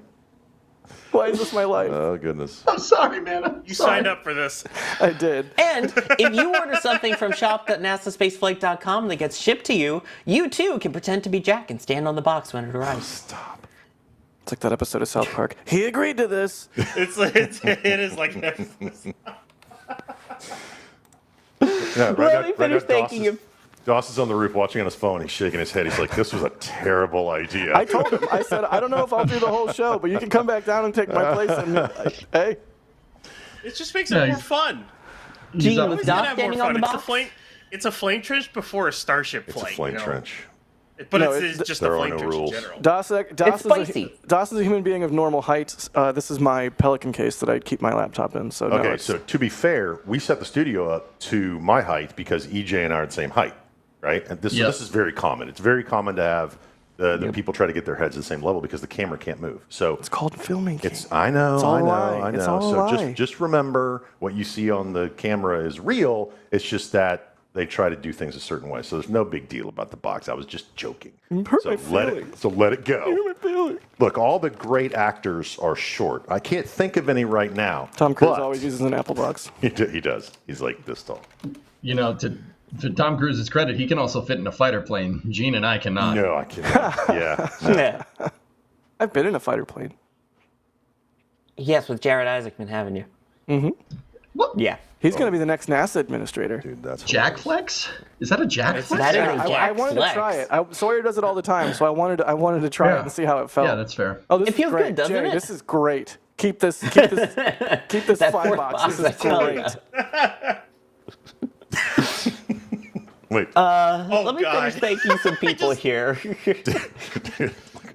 David Posted Gene. in chat. You just posted that in chat. Nice. I should take offense at that, but I'm not going to. Gene is steamed MVAC nozzle. can't. Jack is the stubby I nozzle. can't. This is too good. I'm the bad one. Jack Stubby Nozzle, I like that. Out of this world with the 10-pound super chat saying, wouldn't it be amazing photo op seeing Booster caught and still in the air and Ship also caught and it's still in the air? That would be sick. Thank you guys for all the hard work. You've been amazing. Also, the field team, which Jack, that is you, and also the other people I guess are with the field. Yep. Yeah. Caesar's been kicking butt. Dan's been kicking butt. Everyone's here. You know, Das has been kicking butt. Gage, Roger. Everyone is Oh yeah, firing AJ's on all fixing my car cylinders. too. What? Thank you again. Like, I'm not even Oh, you're gonna. I'm not welcome, even gonna man. be snarky, dude. Seriously. Like. Wave out the don't balcony. I told you this in person while we were working on it, but I've literally been having like existential crises as I drive that thing, knowing that the work that it needed. So thank you again. That really. How did this become truck talk again? I'm sorry. Also, Let's talk about mystery guest Starship. who we That's can't my say fault. who yet. What? Space. Mystery guest. Severin's asking, do you think Starship will ever visit the ISS? I don't think there would be a dockable version ready in time before the ISS is deorbited even, so I'm going to go ahead and say no. You know what? I think you're right, Sawyer, but also just because, maybe somebody's watching this, in the off chance that someone's watching this Flame Trench that can make this type of decision, that would be really cool. So I think that once. will happen. Yeah. I think we should do that and maybe take like a couple modules back down That'd be with us sick. or something. Yeah. Hubble. Okay. What? Yeah. All right, hear me out though. We should do that. That'd be really cool. I think it will happen. I know. Bringing those modules back would be sick. Even just Starship docking with the ISS would be sick. You know what else would be sick? Party Starship. Ooh. You know, Yeah. like how like companies will like rent out like That's growing a on me. bus or like a limo or something for parties, and like you can be like in the back and there's like someone driving. You don't have to worry about it. Party Starship. No, I'm getting no traction. Chris, all right, no, I- all right, Chris- no, fine. Okay, No, it's go growing, away. it's growing. Go We're away, go thinking away. here. Well, once we Thinking hit it. 2 million subscribers, Chris can throw us a pizza party next to a Starship. Oh, How about that? don't say pizza party. I don't know. So what would be the point of docking, other than just a cool visual? Yeah. What would be the point of docking a Starship to the ISS? Considering the ISS has got how many years left? Double its habitable volume. No, 5 more I years? get that, but the whole point is they're going to get rid of the ISS anyway. So the only point of docking a Starship is to put stuff you want to bring Yeah. back on it. And what would that be? All this, I mean, Party favors. I would be taking all the racks. Snacks. Gene. Seriously, what? I think there's a lot of science to be learned there. They've right? grown a lot of lettuce, Just haven't they? Like from- a whole bunch from- of lettuce. Yeah, Sorry, Ejac. from getting the. Take stuff back. Yeah. You could, yes, you what? could take back the lettuce. That's what I'm talking about, right? Like. you're going to do that anyway. You're going to do that anyway between now and the decommissioning of the ISS. You're just going to do it in smaller chunks. The only reason to do it with the Starship would be one giant chunk, and then let the thing burn up. But I mean, All right, they're going listen, to do that. They're going to do that anyway. So outside of a cool visual, I don't see that happening. I'm Take Kibo Hi, I'm back. Ryan Weber. That's not going to happen. Also, I just want to point out it's very appropriate, Jack, that you're out there covering Starship, because what's currently on the orbital launch mount? A booster. Yeah. Oh, so you have a booster seat. Cool. Methane Man. Oh, that one hurt me, dude. I felt that one. Sawyer, I got to stretch for a minute. Wow. sir, how do you feel about being surprised by fireworks? I'm okay with it. All right, cool. I've got Yeah, to. you should not have said that back. Oh, I saw He the said it. video. I It's saw the li- video with it's Dan. live Don't on worry. air. He said he was okay with it. Yeah, keep going, Sawyer. And when you get here, he'll Methane throw Man, you off. $20 super chat saying towards covering Tower Fund or conning Tower Fund. Excuse me. Tower. Thank you. Yes, my guy. Look, dude, I'm serious. We got to figure out how to do this. Steve Kalovic with the $20 super chat as well. You guys have been so generous today, everyone. Thank you, thank you. Good careers for short men, F1 drivers and photographers. There you go. That's good company. Astronauts. Horse jockeys, Yeah. True, astronauts, fit inside a capsule. Ewoks. Ewoks, Jawas. Chimney cleaner. Yeah. The Space Pope with the $5 super chat. Normalized standing on boxes. Yeah. It actually is 100% normal in the TV It is. industry. 100% normal. It is, but And not it's wearing more fun. shoes. That's the other thing. I'm walking around in shoes, so I make noise. He doesn't. I Smart. took my shoes off when I got here because Smart. they're covered in muck because I walked out in the flats today to get some shots of the flame deflector. I didn't want to track my muddy shoes all through all the building because another thing we do before every launch is clean up the bunkhouse before everyone rolls into town, so it's not crispy. Not crispy, not gross inside is what I I have mean. no idea what you're talking about. But I always sweep the floor. This floor's all nice. There's no sand on the floor for like. This is very rare for there to be no sand on the floor because there's sand everywhere. And everyone tracks dirt inside. Yeah. Everyone trucks dirt. I don't like sand. I don't like Course. sand. There's Rough. still dirt It in gets and everywhere. on my truck from Yeah, the last sand- time I was sand- here for no, Starship sand's Launch. no It's ugly. bueno. Call me SN9 the way I don't like sand. Real heads will get that one. That was You don't- good. yeah, I'll tell you later. Yeah, whatever. By the way, a NASA spaceflight official says, "Let's see what Gene looks like when not standing on the box for context." Yeah, Gene's on a much bigger box. I don't know. It's Ha ha ha. I'm not even. This is normal. It's funny because he's not on one. Anyway, David Ferguson, thank you for the $10 super chat. Following it up with the $5 super chat with the actual message saying, "We are on the beach at South Padre Island. Please wave out the balcony." Fun fact: I was about to do that, and then I realized I'd be doxing us. So Yeah, that's why I didn't, So I yeah. didn't do that. Yeah, unless you're throwing $100 bills up here, we're probably not going to wave off the balcony. I would donate to charity. Y'all get that out. Stop. Someone whose Rick name Skinner, is the $2 super chat saying height data needed. Let's see. 5-ish something. Yeah. Jason less with a than 6. fantastic one here coming in with the $5 tip saying, "My friend named his dogs Rolex and Timex. You know why? They're his watchdogs." That was very good. Oh, come on. I liked that one. And Dark Realms, thank you for becoming a Capcom member. Reminder, Capcom and above gets access to the NSF Discord, including the Flame Trench pre- and post-shows. So make sure to check that out. And anyone that becomes a member will get access to the members 4K multi-view for all of our Starship coverage. That includes during our countdown to launches, as well as during the stakeout and launch streams on launch day. And that's where the real party is. That's a lot of fun. Speaking of launch day, we just had a launch day for a lunar lander just on Wednesday. Gosh, was it Wednesday? I don't even know what time is anymore because I was there for that. And yeah, we have another lunar lander on its way. We had Blue Ghost and Hokuto R, and now we have IM2, Intuitive Machines 2, launching just before 7:16 p.m. Eastern Time this past Wednesday from Launch Complex 39A at the Kennedy Space Center in Florida. There was some concerns, if you watched the live stream originally, about getting communications with the lander, but the good news is they have communications with the lander. They are getting those packets that they were worried about. And yeah, the vehicle appears to be happy, healthy, sending back data, sending back pictures. So far, so good for a landing in about a week. I mean, there is the update from Intuitive Machines, as we were just talking about. Athena established stable altitude solar charging and radio communications contact with our Mission Operations Center in Houston. Lander is in excellent health, sending selfies and preparing for a series of planned main engine firings to refine her trajectory ahead of lunar orbit insertion planned on March 3rd. IM is targeting a lunar landing opportunity on March 6th. I mean, we've got 3 lunar landers on the way now. Let's start with IM2 and then I'll give an update on the other 2. I mean, first off, spectacular launch. Second off, there is a lot that IM2 is out to accomplish, Ryan, right? Especially after the landing issue, shall we say, on IM1. Yeah, they won't actually land upright this time. Minor detail. Minor detail. Yeah, I can't wait for all these. We have lunar missions again. It's so awesome. Like, seriously. I mean, in general, not even just a single one. We have, like, multiple landers on the way, like, in multiple missions.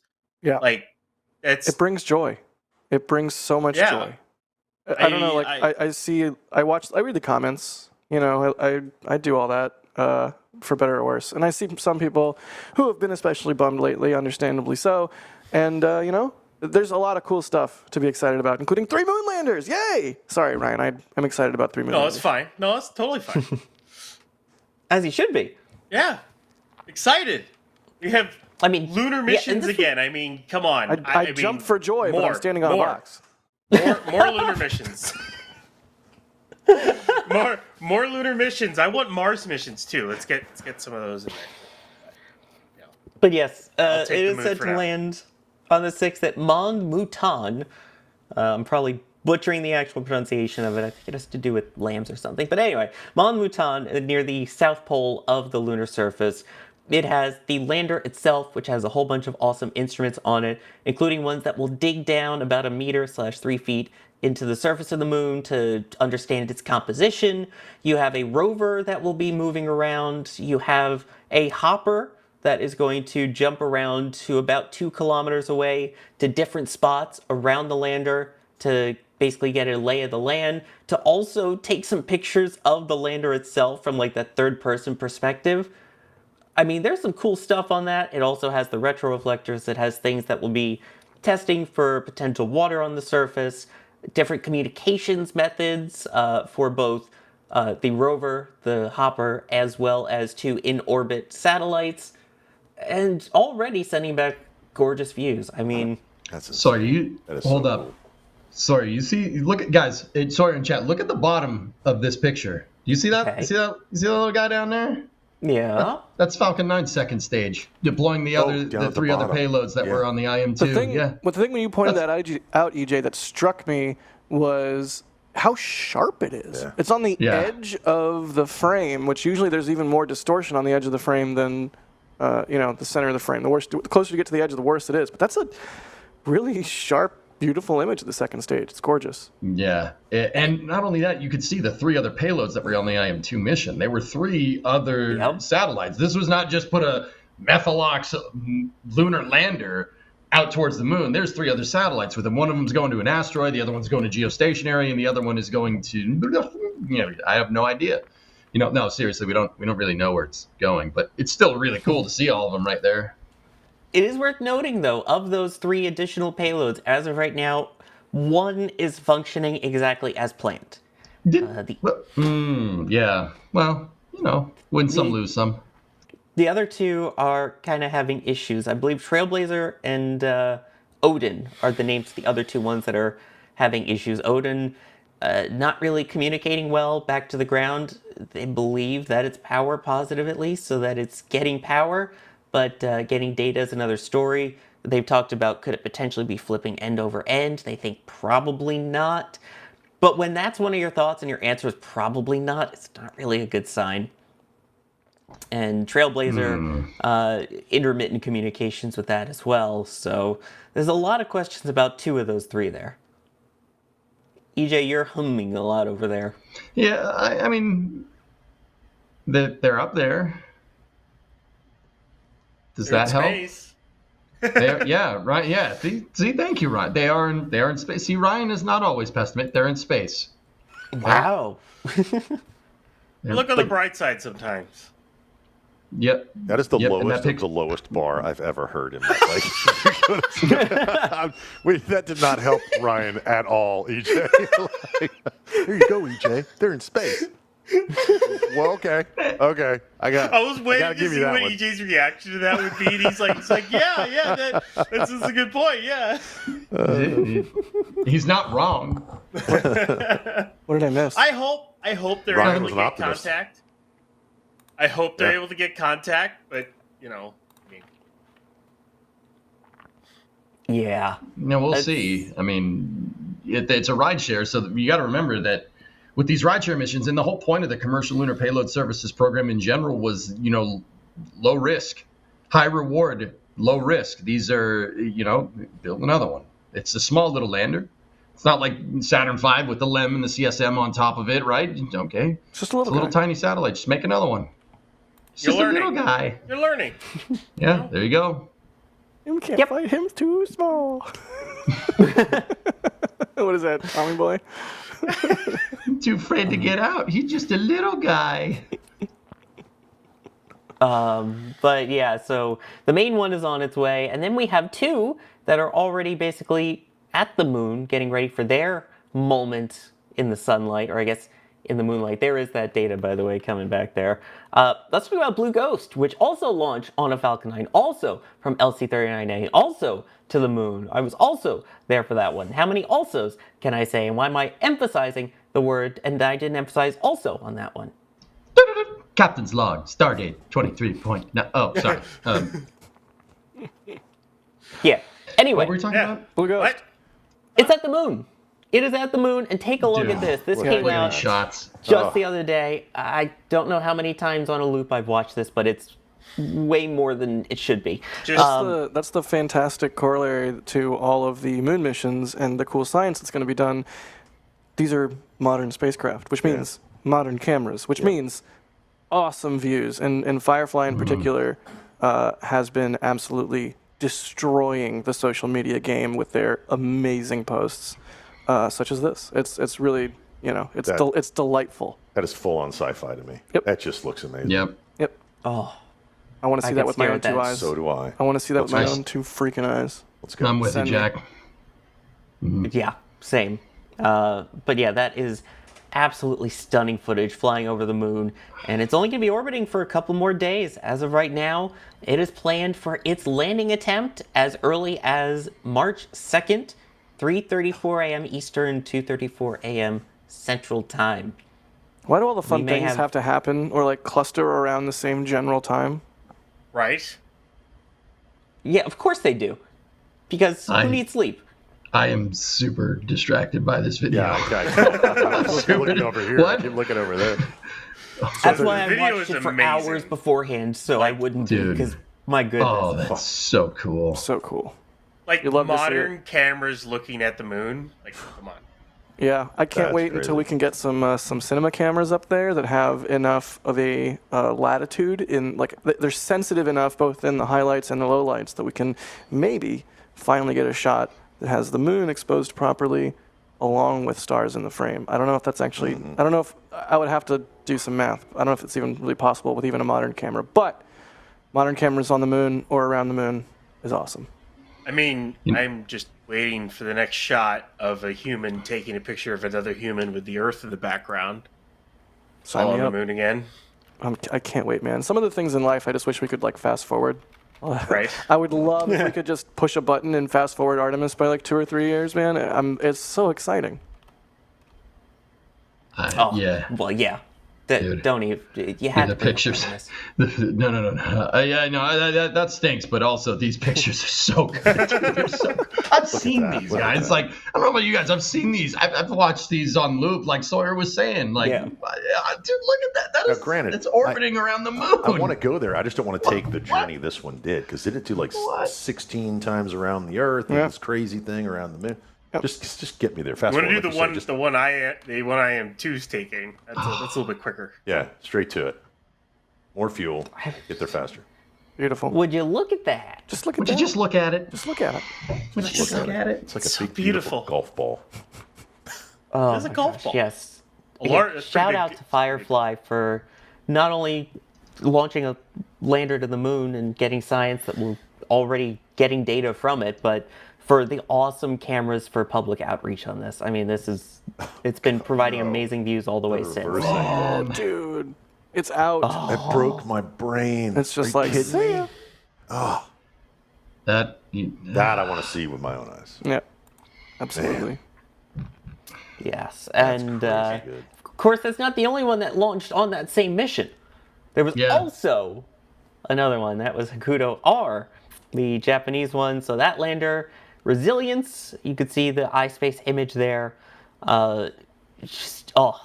Taking a long trip on its way to the moon. That one isn't set to land until early May, but yeah, this is sort of its long trajectory, using the lunar gravity to tweak its orbit, bringing it to the right position to swing it back towards Earth again, and then kick it out about 1.1 million kilometers away from us. So you know what's crazy about this is that we have, everybody's like, oh, we have Hakuto RM2, you have Blue Ghost, now you have IM2. We got 3 lunar landers going out, but it's cool to understand that all 3 of these lunar landers are taking 3 different trajectories out to the moon. They're not all following the same path. Like that one right there that you see on the screen is a ballistic lunar transfer. That is the lowest of the low, believe it or not. That's the lowest energy transfer that you can get to the moon. That's a way you can get to the moon that does not take a lot of fuel. A lot less delta V for the rocket nerds, right?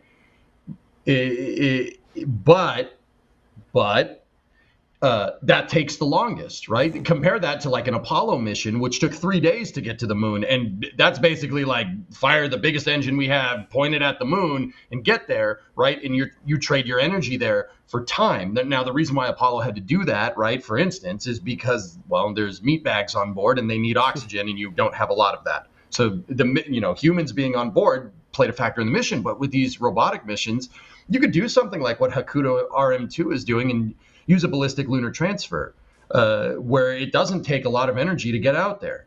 Blue Ghost is kind of somewhere in between here, and IM2 is kind of closer to a higher energy transfer because it's going to get there and be landing somewhere. Well, not exactly the same time, but it's going to be landing around the same. I think it's the same week, believe it or not, as Blue Ghost. So it's really cool. Not only do we have 3 lunar landers, but we have 3 lunar landers on 3 different trajectories. I think that's super cool. That's super fascinating. I don't know about you guys. I think that's really neat. Yeah, and that's one of the things I was going to bring up is the fact that we talk about all these 3 different moon missions, but why are we launching 3 all at the same time here? It's important to note that we are talking about different types of science, different areas. And that was part of the CLIPS program with NASA, is the fact that they were going to go to different spots around the surface of the moon to learn as much as they can and find best potential sites to set up future bases, future landing sites. We also have ones that are going around for the to the rear of the moon, the dark side of the moon, the backside, whatever you want to call it. And no, don't moon me with your backside, please. I'm talking about the actual moon. All to get this different kind of science. And I think that's worth pointing out. EJ, you look horrified. No, nothing. What you just said was all right, I agree. You wanna elaborate more so I can save my backside from that backside joke? What's the weather like down there? Yes. Very dark. Okay. Landers, commercial lunar payload services, right? Exactly. I know, people are going to ask, right? Sorry. People are going to ask, like, why 3? You said they're doing all different types of science, but that goes back to what I was saying a little bit earlier, Sawyer. Like, these are low risk, high reward. If one of these smaller landers, where it's like, for the StarCraft players, we're like Zerg rushing the moon right now, which is pretty cool. If one of them crashes, all right, whatever. Make another one. Great, right? Make another one. Core memories unlocked. Like, God, man, I'm getting cannon rushed by Protoss again. You want a piece of me, boy. Jacked up, good to go. And the 5x5. Yep. Battle cruiser operational. Nice. Hailing frequencies open. We're all cooked. Yep. We has no idea what's going on. Except for like 2 people. The point is that these missions don't cost a lot of money. You have an incredibly robust launch vehicle that is also reusable, low cost. So you got Falcon 9 to just pop these things off left and right, going out to the moon. And these are small landers. They're about the size of, maybe the size of like a decent sized car at best. Maybe a smart car at best. These low cost of entry landers could potentially yield a extremely high reward, even if 1 or 2 of them crashes. Like IM1, I still think it's personally ridiculous that Intuitive Machines hacked into their own satellite and hotwired it from mission control to work with a science experiment so it could navigate itself down and it tipped over, but it didn't crash. Like, so, it tipped over, but it didn't litho break the moon and just blow up into a million pieces. Like, okay, that was a huge reward for, relatively low risk. We learned a lot about science. We got to use the dish. Right? Mm-hmm. And now with IM2, dish mentioned, baby. Now with IM2, that's not, that part of the program ain't going to be bad. Like, that they probably triple checked, that those rangefinders are good. So now you're going to get, it can land with a hot-wired, guidance or optical system. Now this thing can land, that's not going to be an issue, right? Like, and now we could get a potentially super high reward. Because Sawyer, it's like you saying, or like you were saying. Sorry, I'm getting too excited. The IM2 is not the same as Athena. Is not Odysseus. It's not the same thing. This has way more science on it. There's a little rover that it has a little elevator, and the elevator like cantilevers out and it drops this little rover down, and the rover's going to prospect around. There's the Prime 1 mission. There's so much good stuff on this. Yeah, Odysseus could do like 20 science. It had like a mystery goo container on it, but Yeah, exactly. it's going to have like a science junior. It's going to have the mobile processing lab. Exactly. It's going to have an ore extractor, dude. It's legit, dude. It's legit. We're gonna have no losses transmitting this stuff back to Earth. But no, like to your point, EJ, there are certain things in the spaceflight canon, if you will, that we rightfully ensconce as like legendary. SCE to Aux, saving Apollo 13. All of these little moments here and there that we rightfully like remember as legendary. Being able to hotwire IM-1 while it was so cool. like waiting to land on them, that should be one of those moments. It should absolutely be one of those legendary moments that we remember well into the future, because that was freaking amazing. They received telemetry and data that was reflecting off the lunar surface. Yep. That's what blew my mind. I was like, you scrubbed all that yep. data. The antenna was pointing at the ground, and still enough of it came out. That's amazing science to me. That's crazy. They used the dish, quite actually, the dish. in Australia, dish, because it had the angle to bounce a signal off of the lunar soil, off of the lunar regolith, and get a signal to IM-1. Which Crazy cool. Dude, this is so cool. Like, that's what I mean. Low risk, high reward. We got this crazy awesome mission, and, you fast forward a couple of years into the future, we're going to be experts at landing on the moon again. And that paves the way for these Artemis missions down the pipe. It's going to be awesome, man. It's going to be great. Oh, yeah. So there is a reason. Creative Bites with an interesting question here. With so much interest in the moon, do we think they will send a small craft up with the aim of bringing samples back? So we talked a lot about the Mars sample return mission. What about a lunar sample return mission? I think the lunar sample return is going to be E3. Johnny Kim with a shovel. God, please, Yep. please. Let it be Johnny Kim with the shovel. It's like the weirdest game of Space Clue. It was Johnny Kim the Mayor Tyrannus with the articulating shovel. Yeah. We've already done that. I mean, we know what the moon is made of. I think it's going to be a sample return mission if they find water ice in a crater. If they find the craters that never get any sunlight, they think, well, scientists believe there's water ice in there. If they find that in a rock or whatever, that's a game changer. Go to Shackleton, right? Yeah, sure. Any one of them on the South Pole. Yeah. One of these missions is going south, and then the little one that's going to fly around from crater to crater is designed to go into those shadows and see what's there. That's going to be sick. Exactly, yeah. And I mean, that's the goal with Artemis, is to find somewhere that is sustainable like that and eventually land towards that South Pole area, potentially somewhere where there could be ice or water, something along those lines. I don't know. I mean, it would be cool to kind of get an idea before humans go there, to be like, hey, here's the water composition we're kind of looking for. Although I guess that's what these missions are for, is rather than having to bring it back and look for it, to go up and drill for it and use spectroscopy and things to find out. Yeah, the best places are to land. We know what the water composition is going to be. It's all the other stuff. We want to know what the other stuff is. I don't want to drink moon water that's got moon in it. You know what I mean? Yeah, I realized. I mean, the composition is going to be H2O, but yes. Roger with a super chat here saying, contributing to the bunkhouse cleaning service fund. Thank you, Roger. Thank you. It's required. That's a required fund. I'll put that $10 directly in my pocket. Also, I'll split it with Caesar. Whoa. Caesar helped a lot. Caesar helped a lot. See this, folks? If you give a super chat to Jack, he will just put it in his pocket rather than sharing. Sharing is caring, Jack. Have you cleaned the bunkhouse, Sawyer? I've never been to the bunkhouse, so of course not. So why not? Yeah, why not? What's wrong with you? Why aren't you here? Why aren't you palling around with us? One of these launches, I'm coming to Florida, Sawyer, and I'm going to pick you up, and we're driving to Texas. Well, I'm telling you, it's going to happen. I am not driving to Texas. Sorry. I'm coordinating it with you. I will drive. You could just. All right, maybe. You could stream. I don't know. Whatever. That would be a good. We'll do it. I prefer flying. That would be a good road trip stream. Yeah. I will be there for a Starship flight. Hopefully 9, depending on when it is. But I know I keep saying that. I'll be at 7. I'll be at 8. The plan is 9. Crispy in chat. What is Crispy doing in chat? Chris, what are you doing in chat? Stop it. What's? Huh? For those who are watching the replay, you're NASA good. Space You're Flight good. in No, chat you're good, says, Sawyer. You're good. LOL, Jack in a maid's dress achieved. What? Not. The whole point was not reading it. Oh, thank God that wasn't me.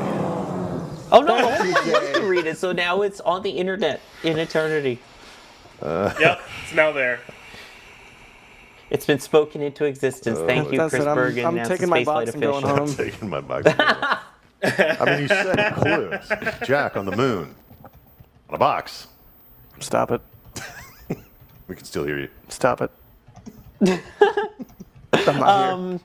Anyway, Behind and then the we scenes got a shot. couple from tips.nasaspaceflight.com. Ethereal Swordsman saying, hey guys, not doing particularly well right now mentally, but I figured I'd check in. Hope everyone else is doing all right at least. Good luck with the Starship launches and the like. Sorry I got nothing witty today. That's okay. We're just glad you're here and Yeah. joining Hey, us. So dude, hopefully dude. we can Feel better. brighten your day a little bit. You're Yeah. among friends. No apologies Ethereal necessary. Swordsman. You're among friends. Seriously, we're all. Exactly. I mean, that's like half the point of the Flame Trenches, to hang out and have fun. Like we have the serious time when it's streaming time, or we have the serious time, when we're putting out the videos that are serious. And the Flame Trenches for fun. So you're in the right place. I wish I had a way to snap my fingers and make it better for you, but just hang in there. It gets better with time. It always does. Try it. No, try it, DJ. Maybe it'll get better. See, even Jake came to Hey, make it there's feel Jake. better. Hey, Jake there's Hell. Jake. Yeah. Jake heard it. See, cats always know. Cats right do They know. away. do. Cats do know. Hi, Jakey. Oh, but for real, Trying to. so, Ethereal Swordsman, like we see your name in chat all the time, Yes. man.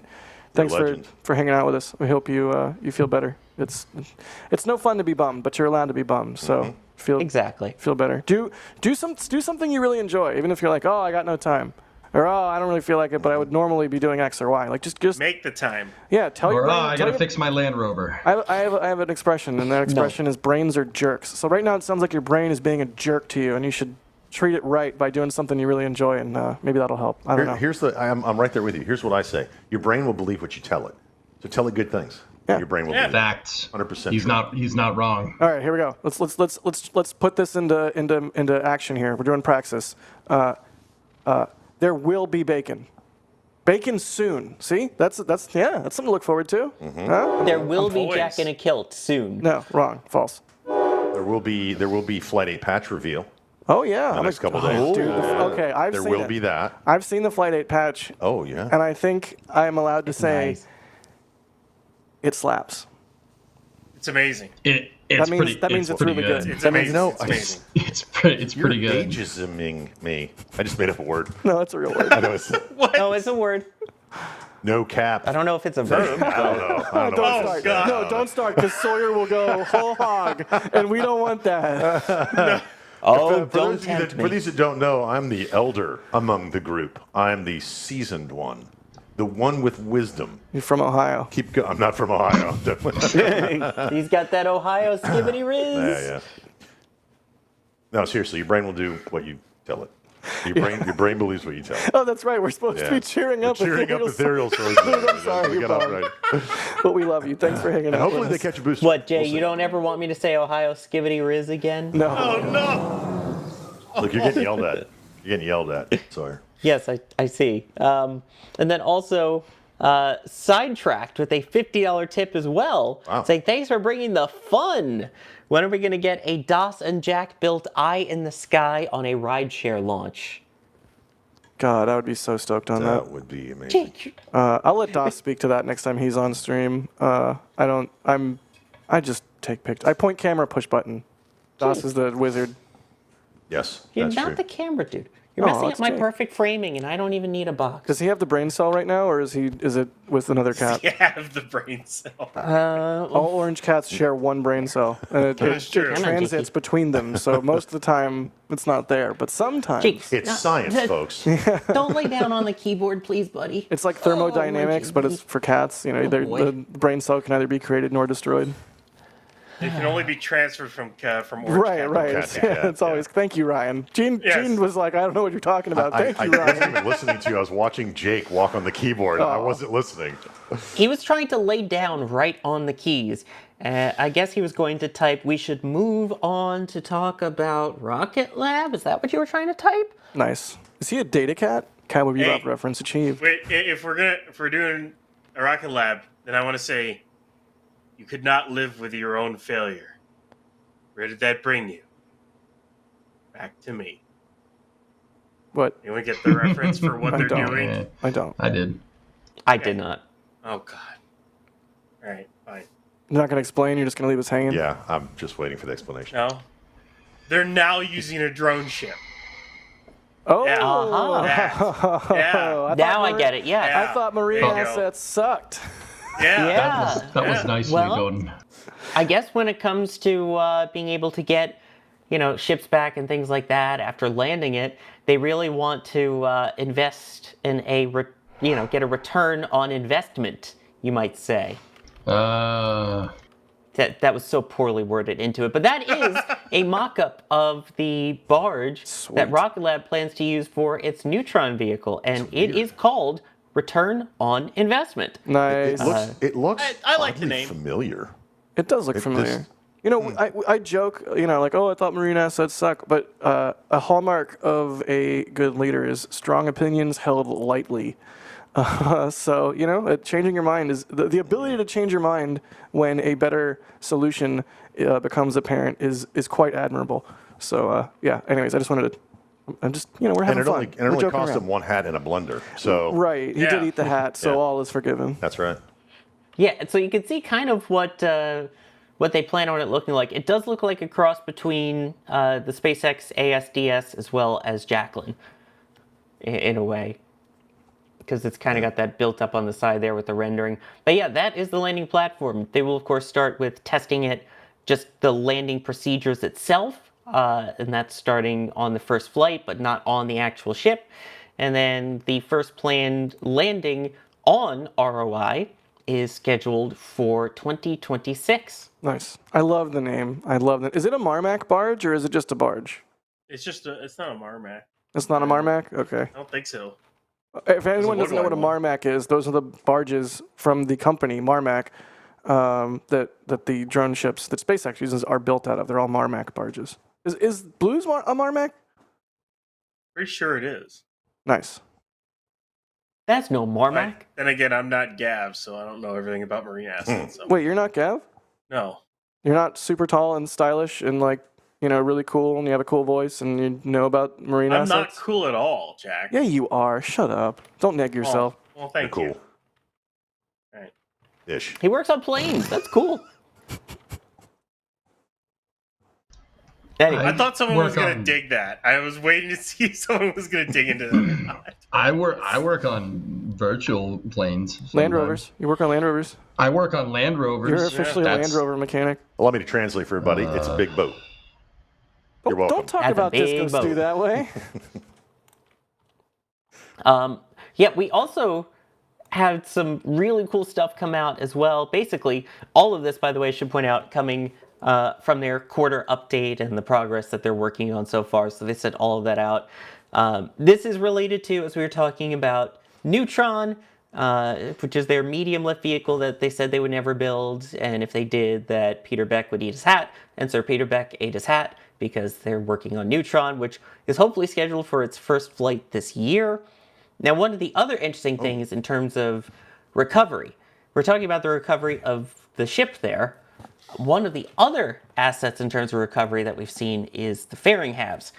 Now, I should emphasize, fairing halves is what most other rockets use. This one will be using sort of this clamshell type feature that doesn't separate away in what they are calling the Hungry Hippo. No, it's the Moonraker. Come on.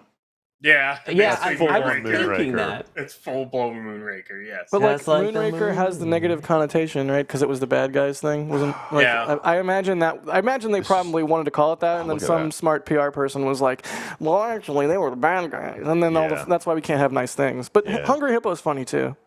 Yeah, someone's like, well, what else can we think of? It kind of looks like part of Hungry Hippos, the game where you had to slap the thing and the hippos would eat the Right. marbles. Have you ever gone to one of those barcades that has like the adult Hungry Hippos that you can like sit on and then be fully inebriated? I have not done massive, that yes. one. Yeah, good times. Speaking of fully integrated, this one will be fully integrated too. Yeah, that's right. Okay, it was in the I gotta integrated go. I gotta go back, Sawyer. I think I missed something. I think I missed something.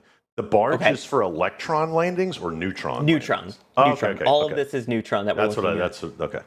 I thought I heard electron landing on it. And I was like, no. Okay, so it's neutron. Thank you. Dude, you know how people have like the extension to like grab at things. You know, like if you can't reach something, or like litter sticks, like the litter grabbers. If you're like picking up trash, you don't want to touch the trash, or like dog poop picker uppers. like a pooper scooper. Yeah, picker upper. The thing we need for the backyard because like it is a machine that turns. I don't mean this in any negative connotation for Rocket Lab. I love Neutron. I think Neutron's awesome. That looks like a pooper scooper. No, you can call it the picker upper or the dropper offer. It depends on which way it's going. I'll take the picker upper. Honestly, I think Hungry Hippo's apt. I like the Hungry Hippo. Hungry Hippos is good. I'm down for Moonraker. Negative connotations. Was it even Moonraker? People are always like, "Oh, it's Moonraker," but then it ends up being actually a different James Bond movie, and it's not Moonraker. Or am I thinking of the shuttle thing and not the Chomper thing? Or is it the same movie? Right, the Chomper one was where it got the Gemini looking Die Another Day or something like that. No, it was earlier than that. The space shuttle one where they launched the Space Marines or some nonsense.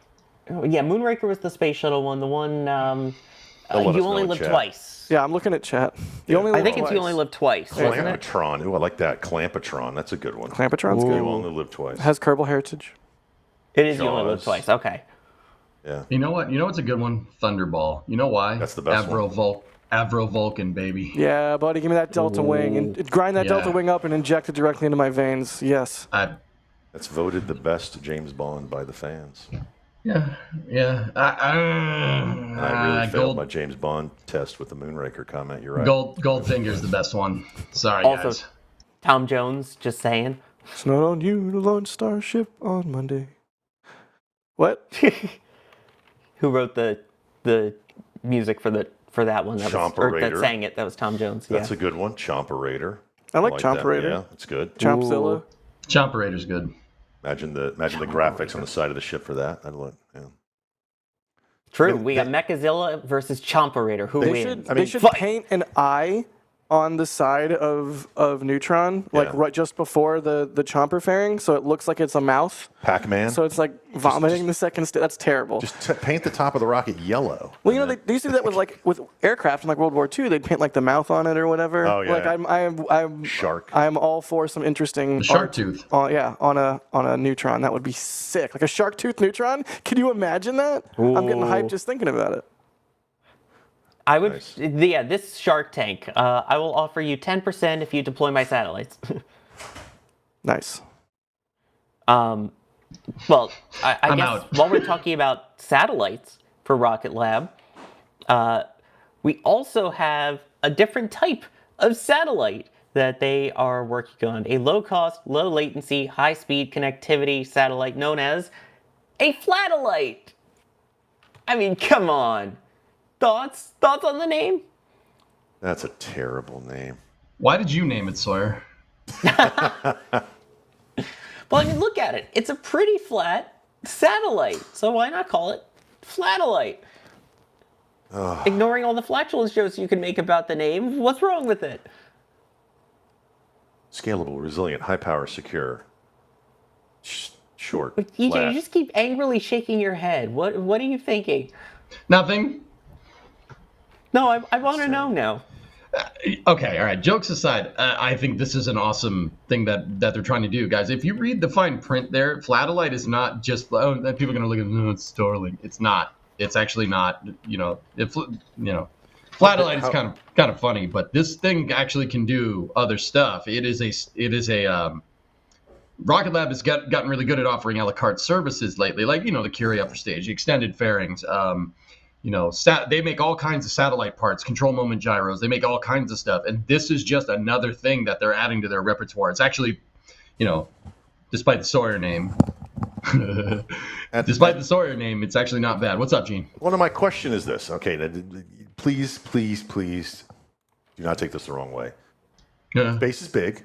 We can all agree on that. I don't agree on that. Space is big. I'm telling you, the more constellations we put up there, the more crowded it's going to be. It's the law of things. Space is big, but I read the fine print and it said constellations. So is that the future of satellites instead of one or two? They used to launch big, giant satellites that did a lot of stuff. Now they're launching relatively smaller satellites, as EJ said, possibly the size of a smart car or what have you. But they're doing 5 to 30,000 of them. At some point, I mean, yes, space is big, but LEO is not infinite. I have a real problem with the word more and more constellations. I mean, if only there was some dude named Kessler that maybe studied a syndrome related to this or something. We've all seen WALL-E, right? I'm just saying. But I feel like we live in WALL-E in some ways. Sometimes. Sometimes. I'm not Are you calling me anti-satellite. fat? I want satellite. The word constellations, it's going to run out of space. No pun intended. Space is big. Space is big. I mean, in aviation, we used to say big sky, little plane, and they still run into each other. So, yeah. Really they're still going to run into each other, I feel like, but, go ahead. Sorry, Jared. I am going to jump off really quick, but we have someone that will take my stead briefly, and then maybe I'll be back. But just be careful. It's a big jump off that box. Leave the box. I just wanted to say thank you to again with it. But no, I want to see Dawson. Now the box. It's a big jump. Be careful. Now he's going to leave the box. He didn't even know about the box. Anyways, thank you, Longness. Thank you, Longness. Thero Swordsman, I hope you feel better. Bideford, everybody. But yeah, I may or may not be back.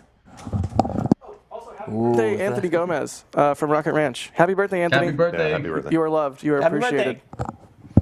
Also, Monday, happy birthday to Dr. Holly, too. So I saw that in chat. Just wanted to make sure we wish Dr. Holly happy birthday, too. Anyway, Flatline. Jeez. Are you okay? No. You okay there, Sawyer? Hey, can somebody reboot the Sawyer, please? It's glitching. Jay, Kevin, can you reboot Sawyer? Please?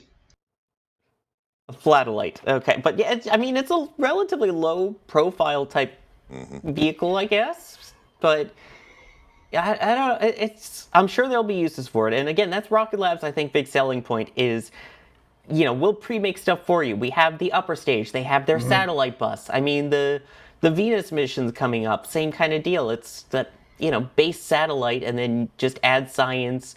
Add science and stir, and there you go. But yeah, I mean, Sawyer, I think them offering Flatellite as a la carte, modular satellite bus that they're also just going to be manufacturing. Like you can make, you could buy a low Earth orbit constellation. I think that's really cool. That's a very smart market position for Rocket Lab. That's, they're pretty dang good at doing stuff like that. I mean, how often do you see Rocket Lab's, X account just posting about a random mission that launched on another rocket, and they're like, oh yeah, we're happy to help. We made the batteries for this, or oh, we made the fuel tanks for this, or oh, we made the CMGs for this, or we made the thruster for this. This is Rocket Lab.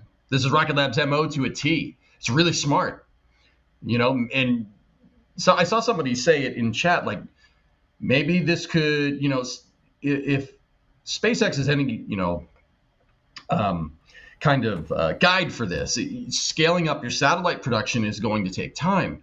Maybe these satellite buses can be modified to work with, future potential PLEO constellations. Maybe it works with Project Kuiper. Maybe it works with OneWeb. Maybe they can help offset, getting these satellites up there, and they can work as a stopgap solution.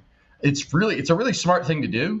To be 100% honest with you, you got that bigger payload fairing on Neutron. You might as well offer more satellite capability with it. It's really smart. That's a really good position. I think Rocket Lab will be around for a long time because of stuff like this. That's really, really smart. And it's not just them doing this either. Firefly is trying to position to do this. Astra is trying to position to do this. That's the right move. We're looking at a cottage industry here of AAA rocket suppliers. Now, the AAA term comes from the automotive industry, right? It's basically the people that make everything but the cars, right? Like, like Tesla doesn't make their tires, right? They get them from somebody else. They're not every single, well, Tesla's kind of a bad example because it's pretty dang vertically integrated. Let's take like Ford or Chevy or something. Like not all the parts are made in a Chevy factory. They have a bunch of AAA contractors that are designed to make the supply. And that industrial base is what keeps the automotive industry going, because these factories can switch from making a door lock to making a door handle, right? Or making a key fob, right? We're starting to see that with the rocket industry. And that's going to make the barrier of entry for actually building a two-stage to orbit liquid fuel rocket in the future go very, very down. And who knows what kind of market could come from that. So like Rocket Lab and all these other providers are really paving the way for this, explosion of the commercial, not actually, of the commercial satellite industry, and then maybe even the commercial spaceflight industry even more, SpaceX notwithstanding. All this is happening like independently of SpaceX, which is bananas to me. Like, I thought we were sitting here doing what we're doing, like seeing Falcon 9 launches all the time, right? Like, oh, that's awesome. But this is also all happening in the background in the wings. It's crazy, dude. I love it. It's great. I love what Rocket Lab's doing. Please keep doing more of it. And I'm saying that with a SpaceX hat on. It's really good. Exactly. Also, I saw someone call if they need a fatellite. So Rocket Lab would do the flatellite at SpaceX. Starship would launch the fatellite. Yeah. I mean, if you want to take the wind out of my sails, sure. Yeah, we can. Yeah, of course no, it's a fatellite now. Flatellite and fatellite. There you go. Let's thank some people here. Frosty Z, with some support in there for Ethereum as well, saying, stay strong, everyone has been there. Also, Jake looks like my old Simba. Skibbity from my kids. Love you, NSF. Thank you. I have no Riz. It's fine. I'm aware. Something Giat? I don't know. Anyway, Roseanne Devasta with a $100 super chat. Just get me off of those words. Roseanne. That's awesome. Thank you. Wow, thank you. Saying, let's start a dedicated fund to reserving a seat on a civilian launch. Yes, I'm down. I'm in. We have to roll. We have to figure out who's going. Is it Jack? Is it Gene? He's got Is it Rock, EJ? paper, scissors. Us buying a civilian flight. Let's Sorry, Sawyer. You've already seen microgravity. That's not fair. Let's go. Yeah, but I haven't seen it from space. I mean, Come you're not wrong, but Put us back alright, on. whatever. So you're almost on And camera. that makes me even more Nailed it. qualified because I've been in the microgravity part before, so I know what it's like, so I can maneuver. Just don't move the Wait. box. There you go. Wait. Yeah. Yes. He's on the box. Yes. That's what I was waiting for right there.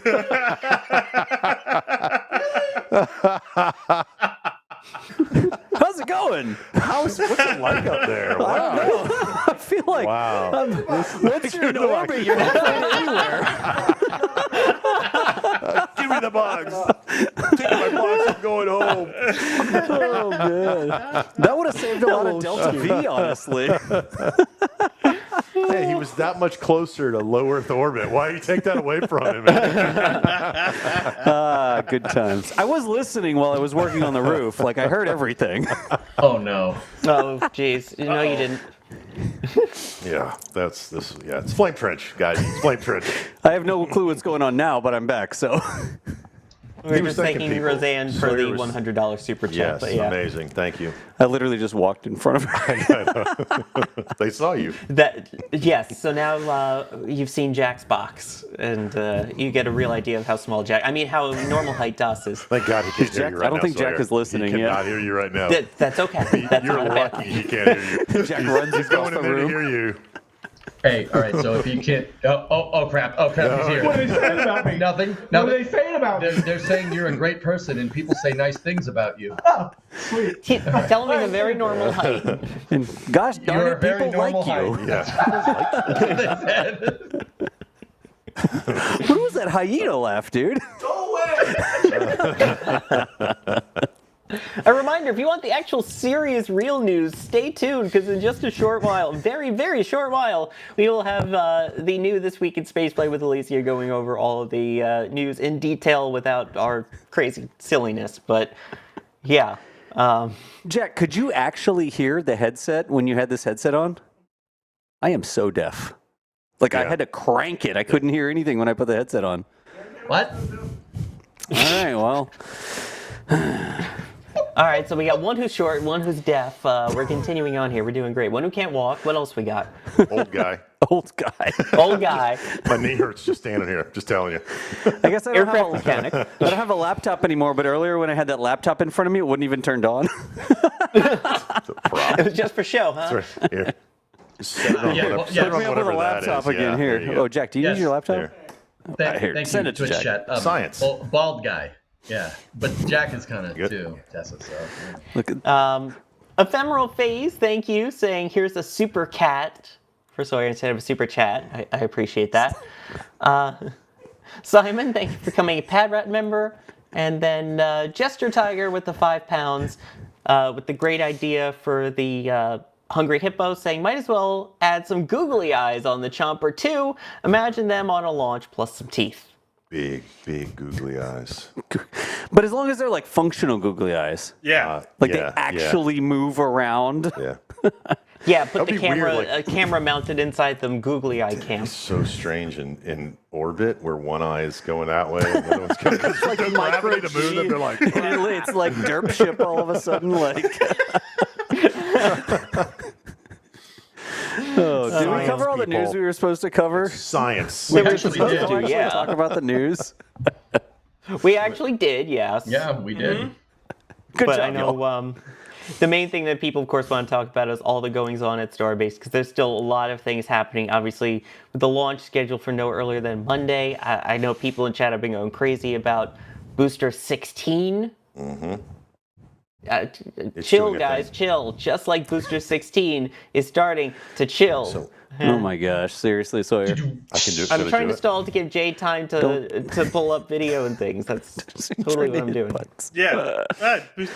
They literally rolled it to Massey's this morning. Oh. And now it's There doing she a is. cryo. Nice. Look at that. So, yeah. Yeah, Jack's here, no camera. Sorry, sorry, There was guys. logic to it, Das. I promise there was logic to it. Oh, there's a camera there. Look, we can see it. There's a camera. Yes, like, we have the seriously? cameras. We Yeah. have cameras, Kevin Michael Reed. That's Outpost cam. Isn't that Rocket Ranch Outpost cam? Yeah, that's the Rocket Ranch Outpost cam. Neat.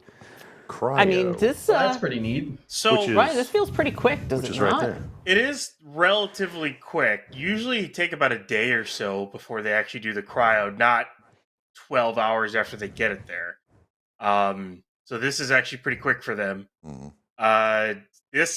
This booster is so there's kind of some interesting stuff with this one. Not with the fact that not with anything hardware related, but where it would be in its what would it would fly with. So you've got Chip 34 Booster 15 for this flight, and then there's Booster 14, which is still getting worked on in Mega Bay 1. You know, we're a month and a half after flight 7, and they're still working on it. I saw a picture earlier where they've got scaffolding around the grid fins. They're probably working on those over scaffolding on the forward dome. So they're working hard on that booster. It looks like they're actually trying to refurb this thing and turn it around. So then becomes the question about what flies for Flight 9 at this rate, because there's a chance, considering they're already cryoing this, which is a lot quicker than I thought they would. This is even quicker than I thought they would do it, because show that they're constantly getting faster with what they're doing. Would this be ready in April? Maybe. Which is, and then also comes the question on Flight 9: do you go with, when you're trying to go to orbit for the first time, assuming Flight 8 goes well? Do you fly 16 or do you fly 14? Do you do the reflight? I think for SpaceX, I think you go with 14. Roll the dice. Why not? Let's do it. Try to prove that you can refly these things, and you save 16 for, say, Flight 10, and then you take 15 if you catch it and fly it on like Flight 11, and then do 17 after that. And then kind of go around until you get at least one flight out of these boosters all the way through, or one extra flight out of these boosters all the way through. Try to pad your time until you get booster block 2 up and running. But I'd be really curious to see if they actually do. I mean, they could try to get it ready for Flight 9, but they could also just, take their time and get it ready for Flight 10, which is going to be Ship 36, which has got, I think it's got 2 sections left to be stacked in Mega Bay 2. So, yeah, it's, it may just be a cryo, but it is interesting considering how quickly they're doing it. It kind of opens up a lot of options for them, which is not stuff they really had in the past. They haven't really had options before on what vehicles to use. It's the first for the Starship program, that's for sure. Absolutely. And I know we've talked about a bunch of will they reuse Booster 14, will they reuse Booster 15, but I'm curious, EJ, I'll throw it to you as well. Where do you think Booster 16 fits into all of this? Flight 10. My man. Can you elaborate more? We're trying to fill time. No, I'm kidding. I think Flight 10 because I think they're going to reuse 14. I think they're going to reuse it. And, I'm not just saying it because I want it to happen, even though sometimes I do say things on here because I just want it to happen. Starship and the VAV was the thing that I wanted to happen, and it didn't work. Anyway, moving on. But the Gigabay is cool, too. Anyway, so I think this is going to be on Flight 10 because if you look at 14 when it came back, after Flight 7, it was in much better condition than 12 came back during Flight 5. We don't talk about Booster 13. Mm-hmm. It came back good as well, and then it wasn't. But I think, yeah. You blame no. It literally it wasn't the vehicle's fault. It was the tower's fault. Yeah, that's right. Yeah. It was right. And it did a perfect soft splashdown in the Gulf, but yeah. Exactly. I think because Booster 14, I mean, obviously, we see it rolling down the road. We're like, oh, yeah, that looks really good, right? Like, we don't know for sure. But, there was some really big things that happened with Booster 12, like the nozzles on the outside nozzles on Super Heavy being melted. That seemed to have not happened with 14. Happened a little bit. But yeah, maybe a smidge, right? But not enough to be like, no, we're not using that again. I think they're going to reuse 14. I think reuse is going to happen sooner rather than later, Sawyer. I mean, and this just kind of speaks to the whole scheme of things. If you think about what Starship needs to do this year, they need to get an HLS demo done for Artemis, right?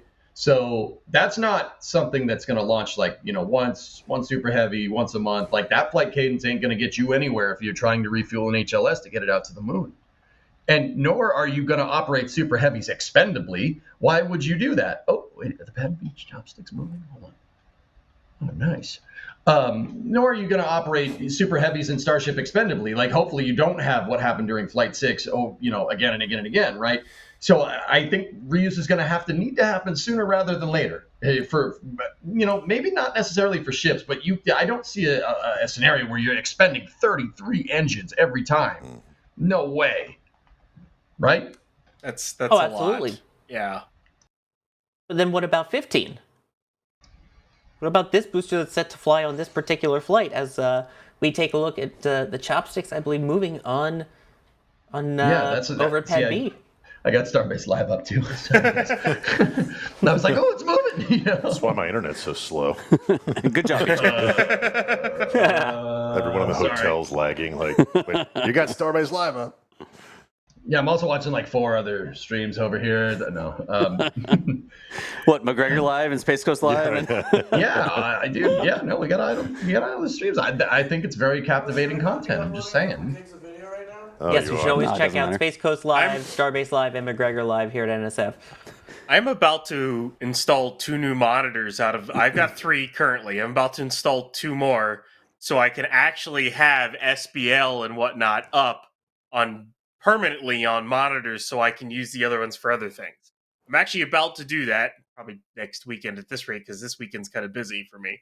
But that'll be I can't wait to actually have it permanently up on a monitor, not just on a tab. So that'll be fun. Nice. I keep it. As we see Booster 15 there, though, what's its fate? What do we think its future is? Will it also be reused? Will it not?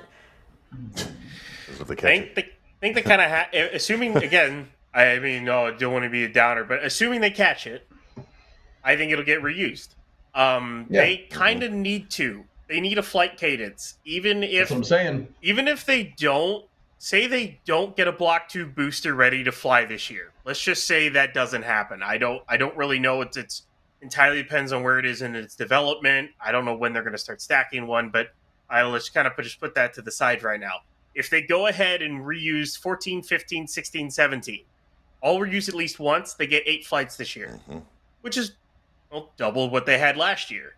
They need to get more flights, and they can build the ships quick enough, is what it's looking like.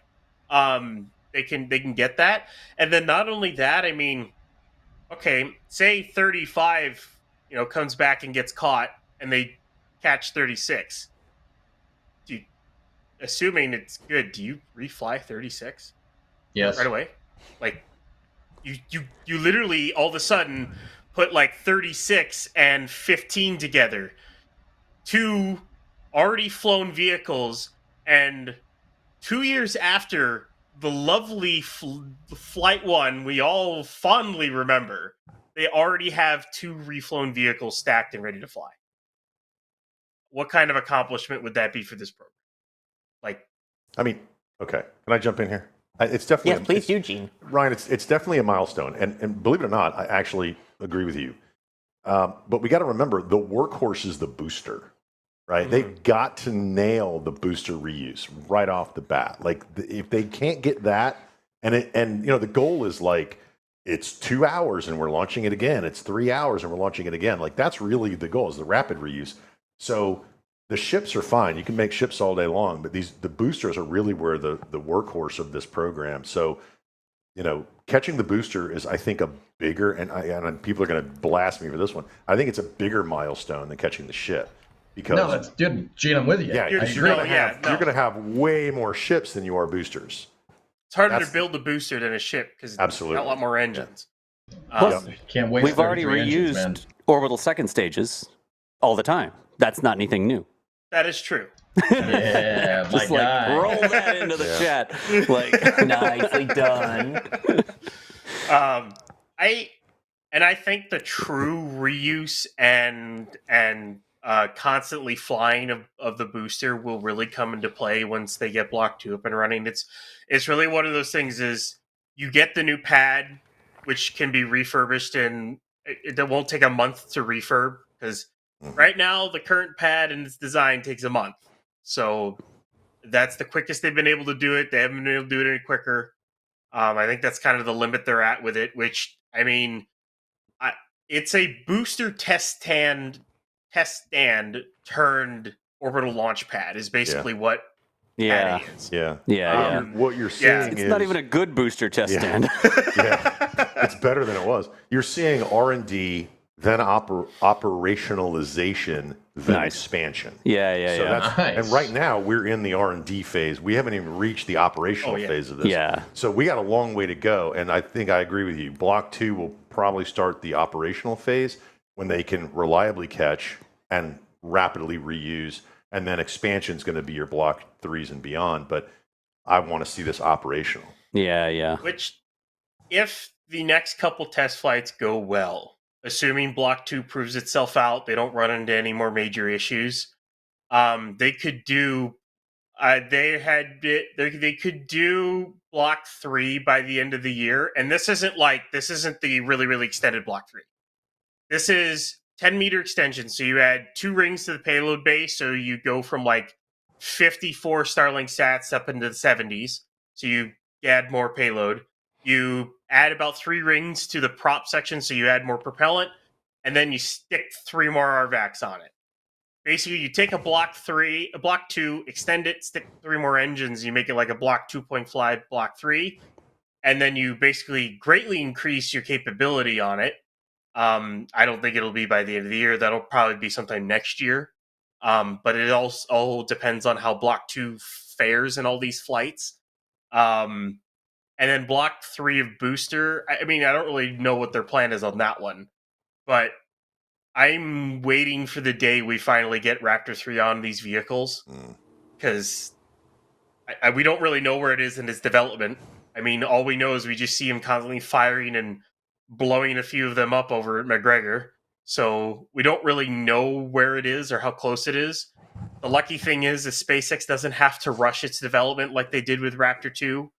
Raptor 1.5 was not really viable to go, do their suborbital flights. They needed Raptor 2 for that, so they had to rush it.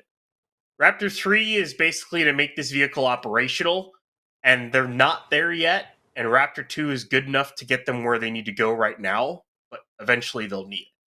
So once the newer generation of vehicles, the new generation of pads come into place, the new Raptor comes into place, it's really going to kick off. But this year is going to be a big proving ground for them to get 8 or more flights in, and then also hopefully get a launch out of Pad B. I'm hoping at least this year. Yep. That'll be interesting to see. I want to see how the Pad B Flame Trench does. It's a great time to be alive. The OLM. It's the OLM. The LM. No, it's the OLM. It's the other launch mount. It would be You said the thing. The other launch mount. It's the second one's now the OLM, the other launch mount. LMFT. That was from the video YouTube comments, by the way. Yeah.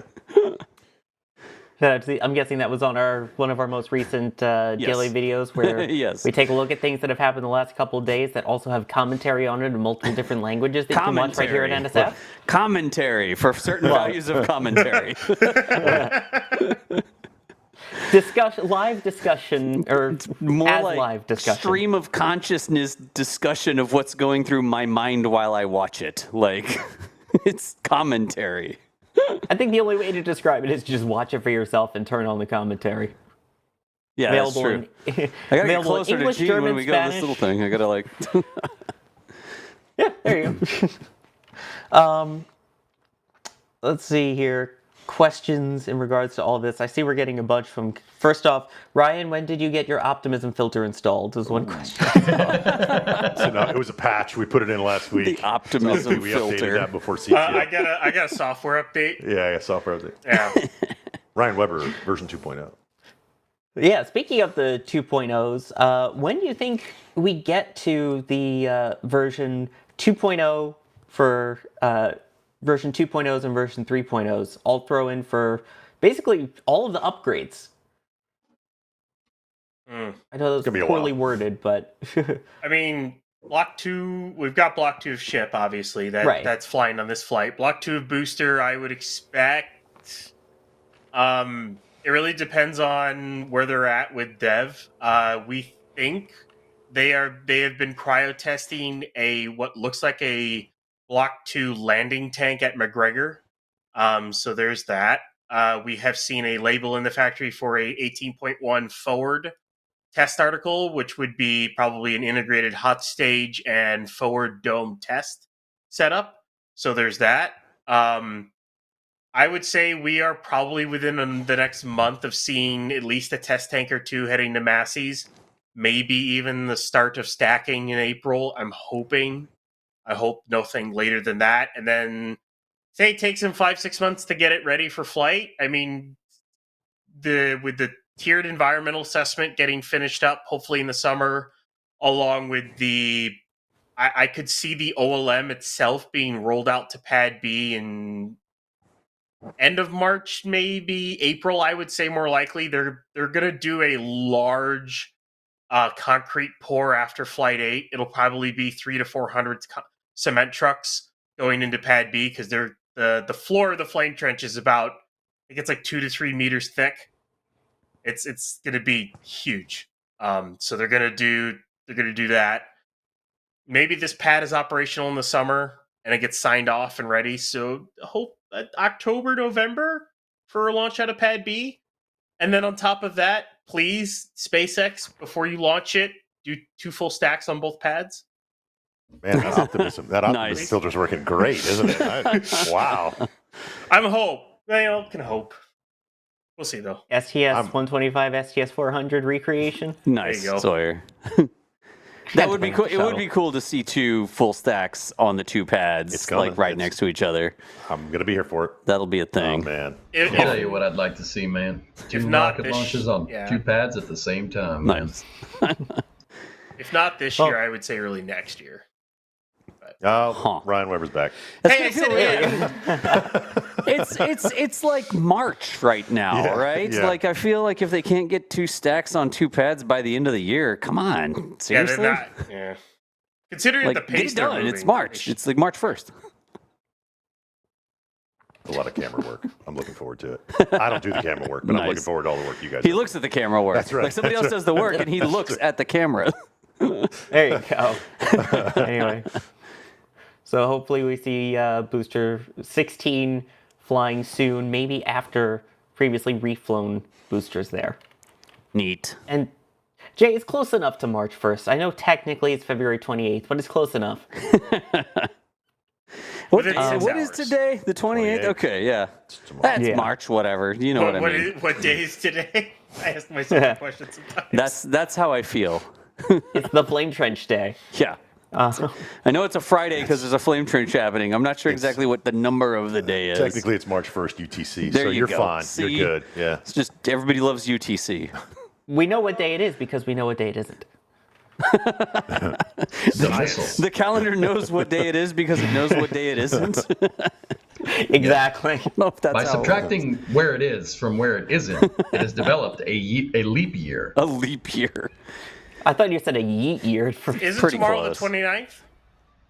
No. Yeah, that's Starship flight on the 29th, February Yep. 29th. No, February 30th is when it's launching. You know how it is.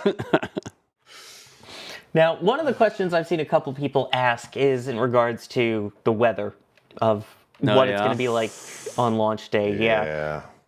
We do actually have an update here from Adam, who is our weather person, even though Ryan is our not weather person, who's actually the weather person. But Squiggly lines.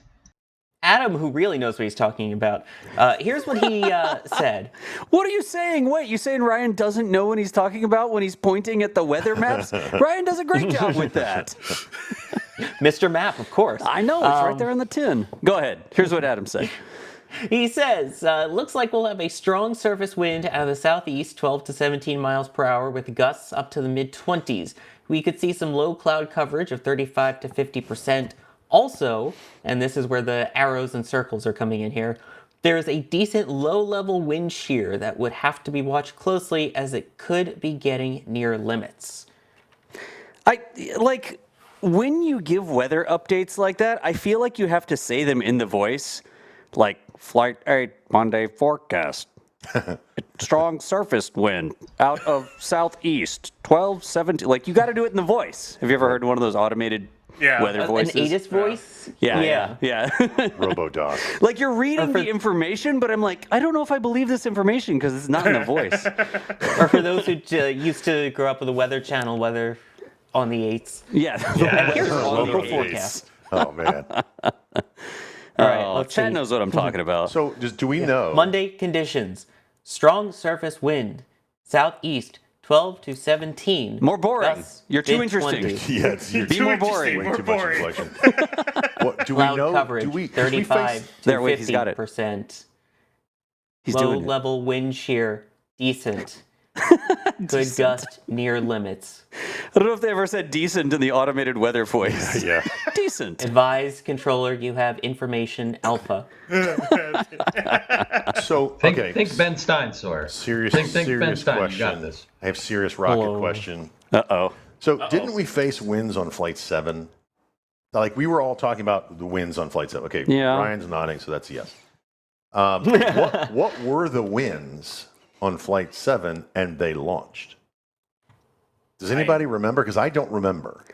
And I want to know what they are going, because I remember them being more in the morning and then dissipating into the afternoon. So I'm interested to see what Adam says about when the surface level winds are going to be 17. My frame of reference is how much the camera was shaking on the tripod and then making the decision to move the microphone away from the tripod and strap it to something else because it was making the big camera shake too It was much. like, let's go to DOS on the roof. Yeah, but I don't have like a little anemometer that's like, oh geez, like I'm that's not something that I'm paying attention to because everything is really qualitative. I'm here right now. I'm feeling how this looks. But I don't actually know what the winds was.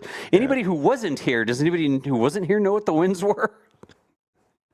I asked just for comparison. Ryan's looking it up. I don't know the exact looking off the side of the screen. Yeah, I'm trying to kind of find want to know. the cast.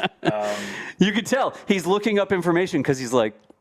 He's got the serious face, yeah. If you wonder why, we really want it to launch on Monday. Like, really, really want it to launch on Monday. I think we have a lot of stuff going on. It would be nice if this got out of the way on Monday.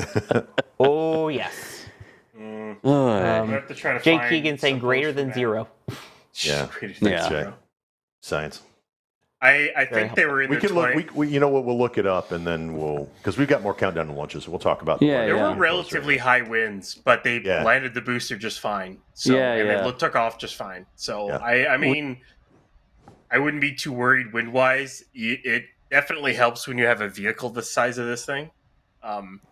It's not as susceptible to wind as like a little eensy beensy rocket. Yeah, Electron EJ's. versus this. Yeah, yeah. EJ's going to start talking wind shear, upper level wind shear, lower level wind shear, wind shear. Wind shear, EJ, some wind shear. Jay, Wind shear. You can, Oh, I see put the a neck com- crack. Go ahead. You can put a comparison in Jay if you can. That's from Flight 7, I guess.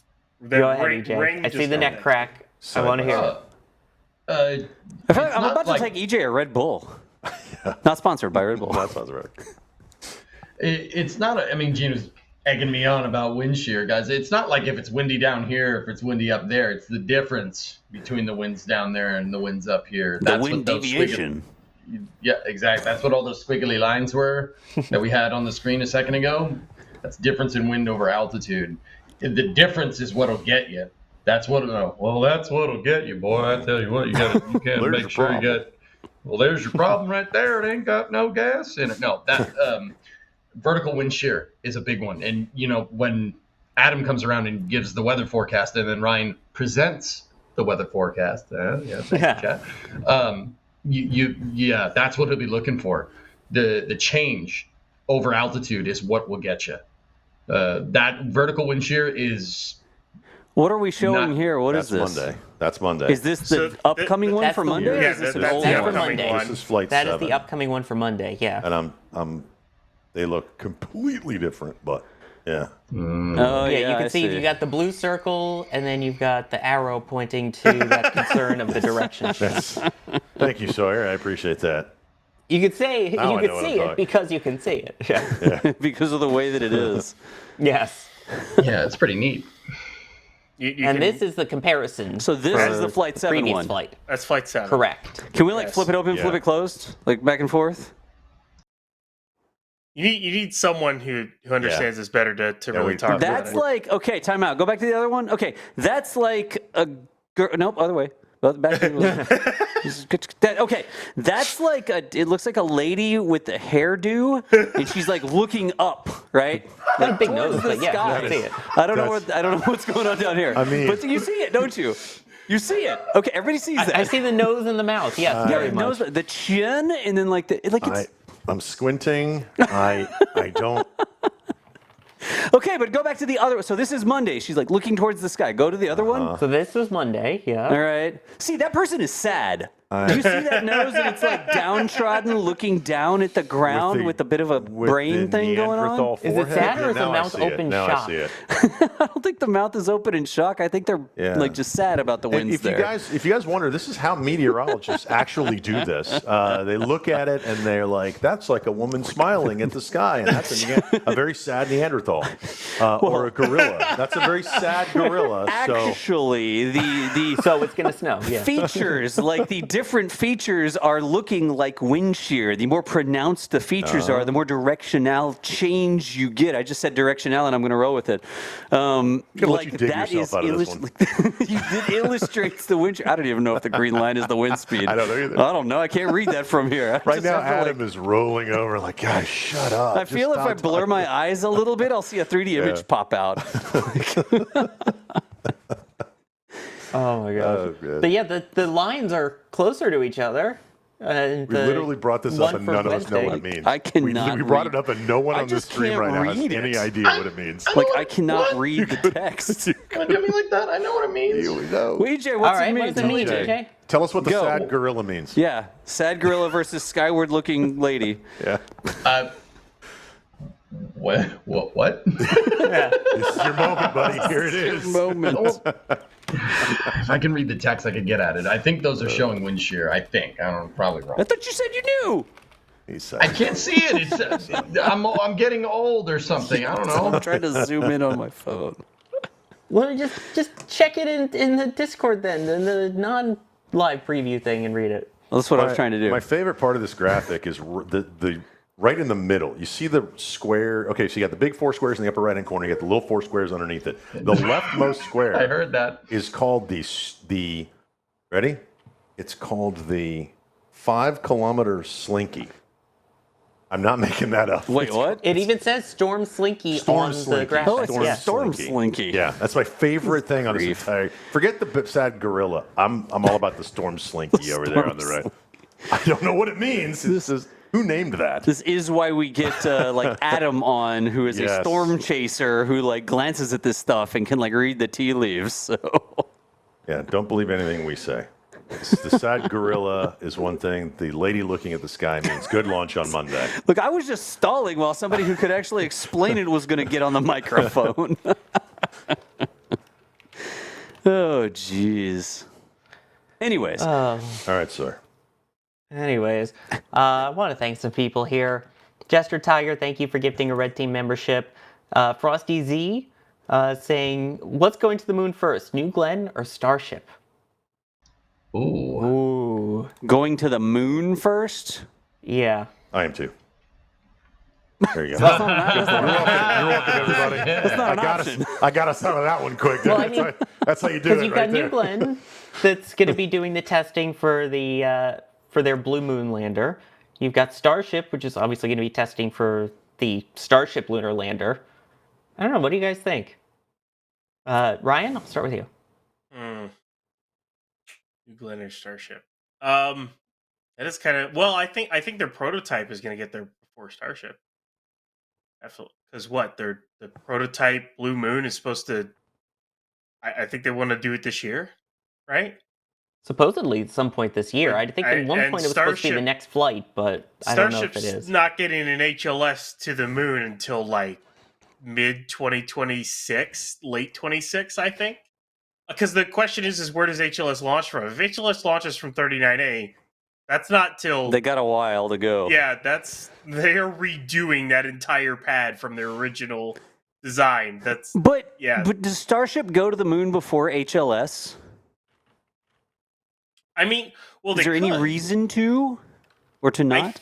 I think. Oh, what was that? I think it was the Artemis 2 press, the press conference where they talked about the Artemis 2 heat shield, the Orion heat shield issue. They talked about a possibility of a rendezvous with Starship, maybe during A2. That would.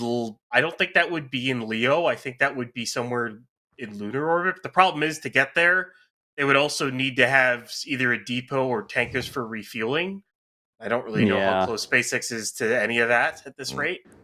Okay, that's the way to break it down, right? Starship can't even go to the moon unless it gets refueled.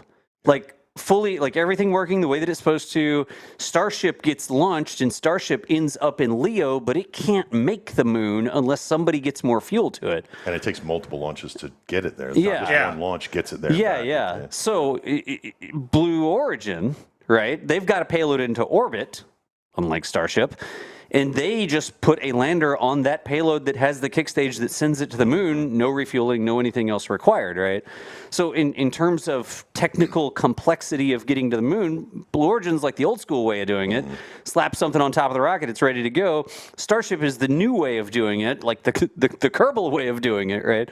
Where they need to get it into orbit and then fill it all up and figure out all this other stuff. Will they do it? Of course they will. Like, it'll get figured out. But if Blue Origin just had to throw something on the top of a rocket and get it into orbit and then it takes itself there to the moon, that's a way less complicated task. Question mark, right? Y'all agree or no? I mean, if the goal is getting there as fast as possible, yes. Yeah, because I mean, you look at what they have to do. They have to make a depot. They have to make a tanker version. They have to launch the depots. Then they have to launch all the tanker versions and fill the depots.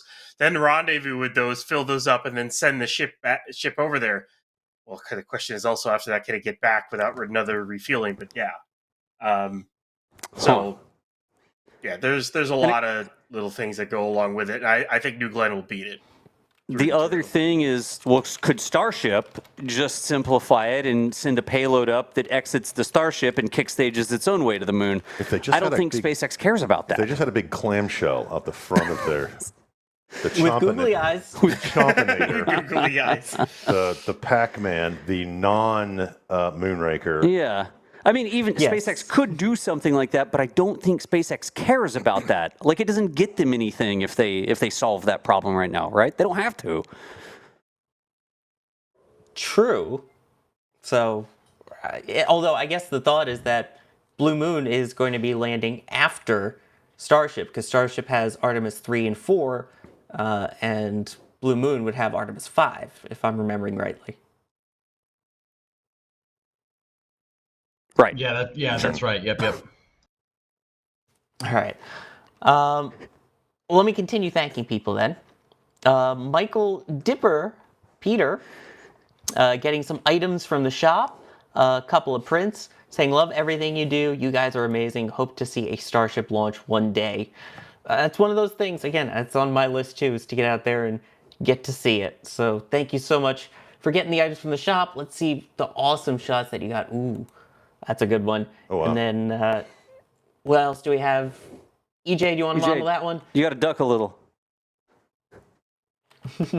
There we go. That is an awesome print from D-Wise. You can model it. There you go. You know, if this thing doesn't work out, you can, that's... Vanna White, watch out. It's EJ Home Shopping Network here. I kind of want to buy one now. Yes, Folks, we if need you want EJ on the EJ Price is to- Right. EJ will present your purchases from the shop. I feel an emoji coming on. Oh my god. There you go. There's a reason to get from the shop so that EJ can do that. EJ can But talk yeah, thank too, you for right? getting that. He's just like miming the. Yeah, more surprise, EJ. All right, look at the value. Yeah, that's a look at the value. There it is. Your facial Wait, wait, expression is just so delight and joy. Can we do the? There it is. YouTube thumbnail. Yeah. That is a That's clickbait pretty good right there. thumb shot of the day right there. With a big wow. Wow. We need to do like a home shopping network show with our tote bags. I was and going to stuff say, like, that. Ryan. There you go. Yeah, the new tote bags. Ryan, this is a natural segue. What a nice shirt you're wearing. Wow. How would you know? Viewers, how they can get that. Like, oh my gosh. Can't take ourselves too Smooth. seriously. So Subtle. natural. Very so subtle. Natural.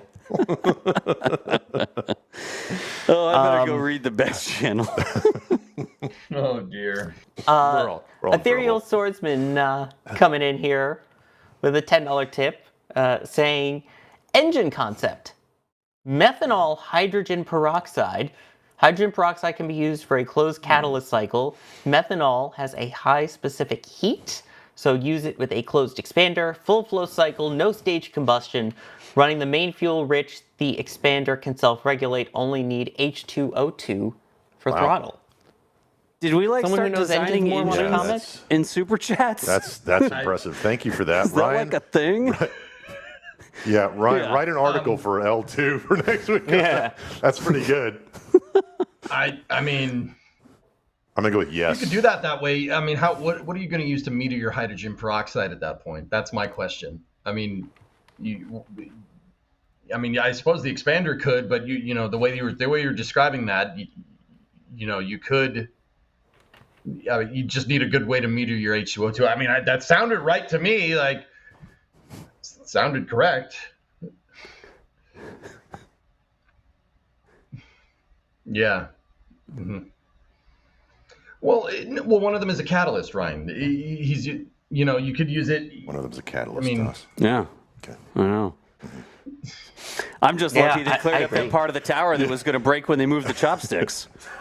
Ryan, you're muted. Jack just fell off the couch. Oh, whoops, sorry.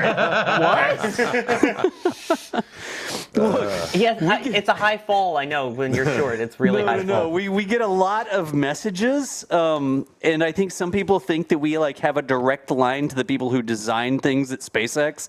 So they'll send us ideas, and it's like DM in my DMs. It's like, hey, they need to fix the piping on it, and I was like, I don't have anybody I can tell that to. Like that's not that's not how it works. I can't tell SpaceX like, Yeah, oh my gosh, Jack's coming. My favorite one was it's in the wrong place. Jack has a they story dug here. the hole in the wrong place. Uh-oh. That was my favorite. that's- I think it's That's the media specific at guy that- SpaceX.com. The chopsticks guy. Yeah. He found me on Here, let LinkedIn. me help He you out. found me on like all of my emails. I don't know, like some of them I don't know how he found. He found he DM'd me on Twitter. And he found my website, which has the contact form, which nobody ever uses. I get like one email through my website a year. So, I mean, hey, props to that guy for trying. Well, guess who's about was to get 60 motivated. emails now through their contact form? I like very motivated, but I think a lot of people think sometimes we have relationships that we don't really have. Like, I can't take your design for this thing and put it on a whiteboard at SpaceX for them, right? So it's really cool to talk through stuff like that, but we don't always, like, we're not always the right conduit to share the safety critical information that you think you saw on Starbase Live or something like that, right? Ethereal, let me That's like a whole thing. email. I'm just going to send a quick text to Gwen Shotwell, tell her about your idea. If you want to give your idea to SpaceX, you become an engineer at SpaceX. Yes, absolutely. That is a whole thing, yeah. Yeah. Plus, I'm sure there are people that actually know how to design these things that watch our shows, so maybe one of them will see and reach out. Maybe. Yes. Jack just waved by. Jack has to go run some errands here. It's like just right in front of the camera, like fast. He wants to. Okay, truth be told, he wants to drive out and get pictures of Booster 16 so that his car goes over 300,000 miles. That's the only reason he's leaving. If it even makes it that far, yeah. Are you gonna put a GoPro on the odometer or something? Like, I feel like that's a thing. Oh yeah. Behind the scenes. We're gonna do the drive. Yes. Drive-in video, the daily. Where he has his glasses that record. Use that. The daily drive-in. All right, brace yourselves, Gene and Das. We have a whole thing going on here. Okay. What does that mean? Define thing. I mean, narrow it down a bit. Gamer.io with the $2 super chat saying, hey, guess what? Cheesecake. Yes. Nice. Yes. I like cheesecake. Cheesecake is good. Bring it. The Rocket Girl coming in with the $3.50 Canadian saying, cheesecake poker. Yes. I see you and I raise you. Yes. Wait, we talk plain? One for the frozen plain north. cheesecake, and then like to blueberry cheesecake or strawberry. Like, what's the raise here? We had 2 full cheesecakes last the raise was like $1.50, I think. Yeah. Gamer.io coming back then with the $5 super chat saying, all in on cheesecake. All in on cheesecake. All in. Dang it, now I want cheesecake. Is there more, Sawyer? Guys, there is more. But wait, there's more. Who's calling? Let's go. Amaryl with the £2 saying, I see your cheesecake and raise your cheesecake. Ooh, okay. We got a raise. Getting pretty big. He's all in. So it's international cheesecake too. Like those are curly L's. We had Canadian dollars. Yeah. I don't know how you raise after all in, but sure, keep going. It's somebody different. That's somebody different. Like we're going around the table. Oh, yeah. And Ethereal Swordsman, I see your cheesecake, but last time I had cheesecake, I accidentally chomped down on a canker sore, so ow. What? Ow, that, ooh. Oh, no. That's like Jack was filling you in on the movie Magic earlier, right? And that's actually another thing that these laptops are for. They're like the cheesecake covers. You can notice Gene needs a slightly larger one than I do, but hey, I'm right here, man. Oh man, this moves everywhere I go. This goes to hide the cheesecakes. Yes. And that is the end of the cheesecake poker saga for now. Thank you, Sawyer. Well, who won? We did. Yeah. High five. Yeah, you guys get the cheesecake. Of course you win. Well, there's more cheesecake. No, there's more cheesecake fun happening. More just came in. No. Frosty Z with the 10 Canadian. Nice. I raise all the cheesecake with more cheesecake. I appreciate all this. Like, it's an entire thing. If you don't know what's going on, last time we did like an after show after the launch, and we all sort of like hung out in the hotel room at Margaritaville, and we just talked about like how the launch went and our equipment, and we just hung out. It was really cool to just hang out, right? And during that, there was this whole running bit about cheesecake. Like, oh, I'm hungry. I want some cheesecake. Because they do have good cheesecake down at the restaurant. Really good cheesecake. And then all of a sudden, the door, like somebody knocks on the door and there's an order of like 4 cheesecakes or something like that for this. And somebody called the front desk and like ordered cheesecake. Oh, we don't need to know what room they're in or anything. Just please give them cheesecake. So there was an entire thing last time. We really appreciate that. I will say that the super chats and tips are a little bit more convenient cheesecake-wise. Like we can trade those dollars for like goods and services, and the goods include cheesecake at a later date. That is easier for us to deal with. So I was eating cheesecake the day after And the day after I was like, what do we do with this cheesecake? Eat it. Okay, I'll eat the cheesecake. We transported God, some I'll eat the cheesecake for Jack. We had an extra cheesecake and took it to Jack at the bunkhouse. And but anyways, like the most convenient thing to do is super chats or tips or something like that. You just please don't call the hotel and then all of a sudden we have like way too much cheesecake for us. You should call the hotel and make reservations and say that you made reservations because you saw it on the show. And then eat their cheesecake. Exclamation point hotel. Delicious. Yeah, and then stop at the restaurant and eat some cheesecake. They got pretty good burgers down there too. Do they? Yeah. I haven't had a burger. I've had the fish and they're pretty chips. good. You guys got to stop talking about food. I'm getting hungry. I'm really hungry right now. Yeah. How's Chad doing? Is Chad hungry? I need to watch Twist though. So Anyway, yes, because then you've got Gamer.io again with suggesting with $10 super chat weekly cheesecake. How about that? Nice. Cheesecake installments. And Rick taking you up on your advice, just putting $10 towards the cheesecake party fund. cheesecake to the moon. Let's go. We're going to come back and I'm going to have like a full desktop gaming computer in front of me here. So my head is just sticking above it. Pile of cheesecake. Yeah. Pyramid of Greg cheesecake. Watson, what about chocolate cheesecake? It's not bad. On occasion, I like to mix it up. Yeah. And then Jester Tiger, I see your cheesecake and raise you a chocolate eclair. Oh, nice. Sounds like EJ wants that one. You know what? Chocolate eclairs are good, but Boston cream pie. Yeah, that's where it's at. Of course you would go Boston cream. Like I need like a spotter card for pastries, like stuffed pastries. It's like B-52. Strataforge. Methane Man, I raise all your cheesecake for graham cracker crust cheesecake. That's actually not bad. Good man. Also, by the way, Dougal, thank you for gifting 5. We need a cheesecake sponsor. Yeah. Yes. The Raz, thank you for coming, a Red Team member, and Not Ethereal sponsored, Swordsman but- coming back. This engine idea seemed weird to me. I thought it was funky. I just sent it to be funny. Didn't mean a legit suggestion. The ISP probably would be pretty bad. We appreciate that. If it works, we're looking at it it's like, not and then there's a parrot. The parrot's really smart. What? We need a cheesecake-powered engine is what we need. Yes. What a waste. You know what we also need? A brand new episode of This Week in Spaceflight coming up in just a couple of minutes. So as we get ready to watch that, I do want to thank some people, including everyone who's Brady bunched around me here. And here come the gifts. The gifts. The best part of the show is the gifts. Gene, we gotta stand close together like this. There you go. Woo! There's the Yes. That's the best. Oh, these are good. I love Don't forget the box. It's actually Don't a forget jack the gift. box. Good. Well, while that's going, Ryan, thanks for joining. Slow clap. Pleasure as always on here. Always always have fun on here, especially with NSF. Yeah, EJ, thank you. Hey, thank you for having me. Guys, I stream on Twitch, not so much this week, but twitch.tv /EJ_SA. I'm there usually, but I'm down here this time. But yeah, it's a privilege being on here. Thank you very much for watching. Always fun. This is always a good time. Thank you, Gene. It's always so much fun to be here with everybody. Guys, dream big, keep your eyes on the stars, and eat a lot of cheesecake. Love you. Thank you as well, Das. Hey, always a good time, Sawyer. Appreciate y'all holding it down while we were able to get some extra work done. I got 3 whole decibels from the antenna on the roof, so I was a happy camper. What is it? He's just like coming over here into this room now. Nope.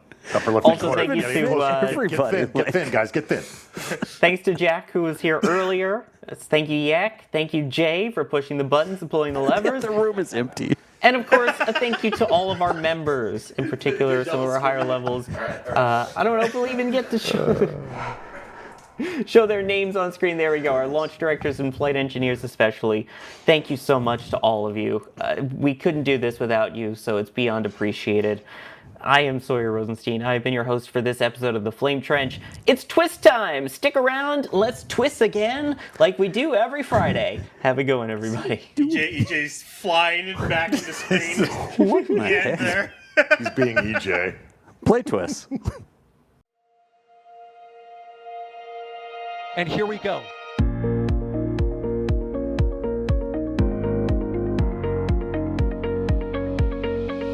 We have liftoff.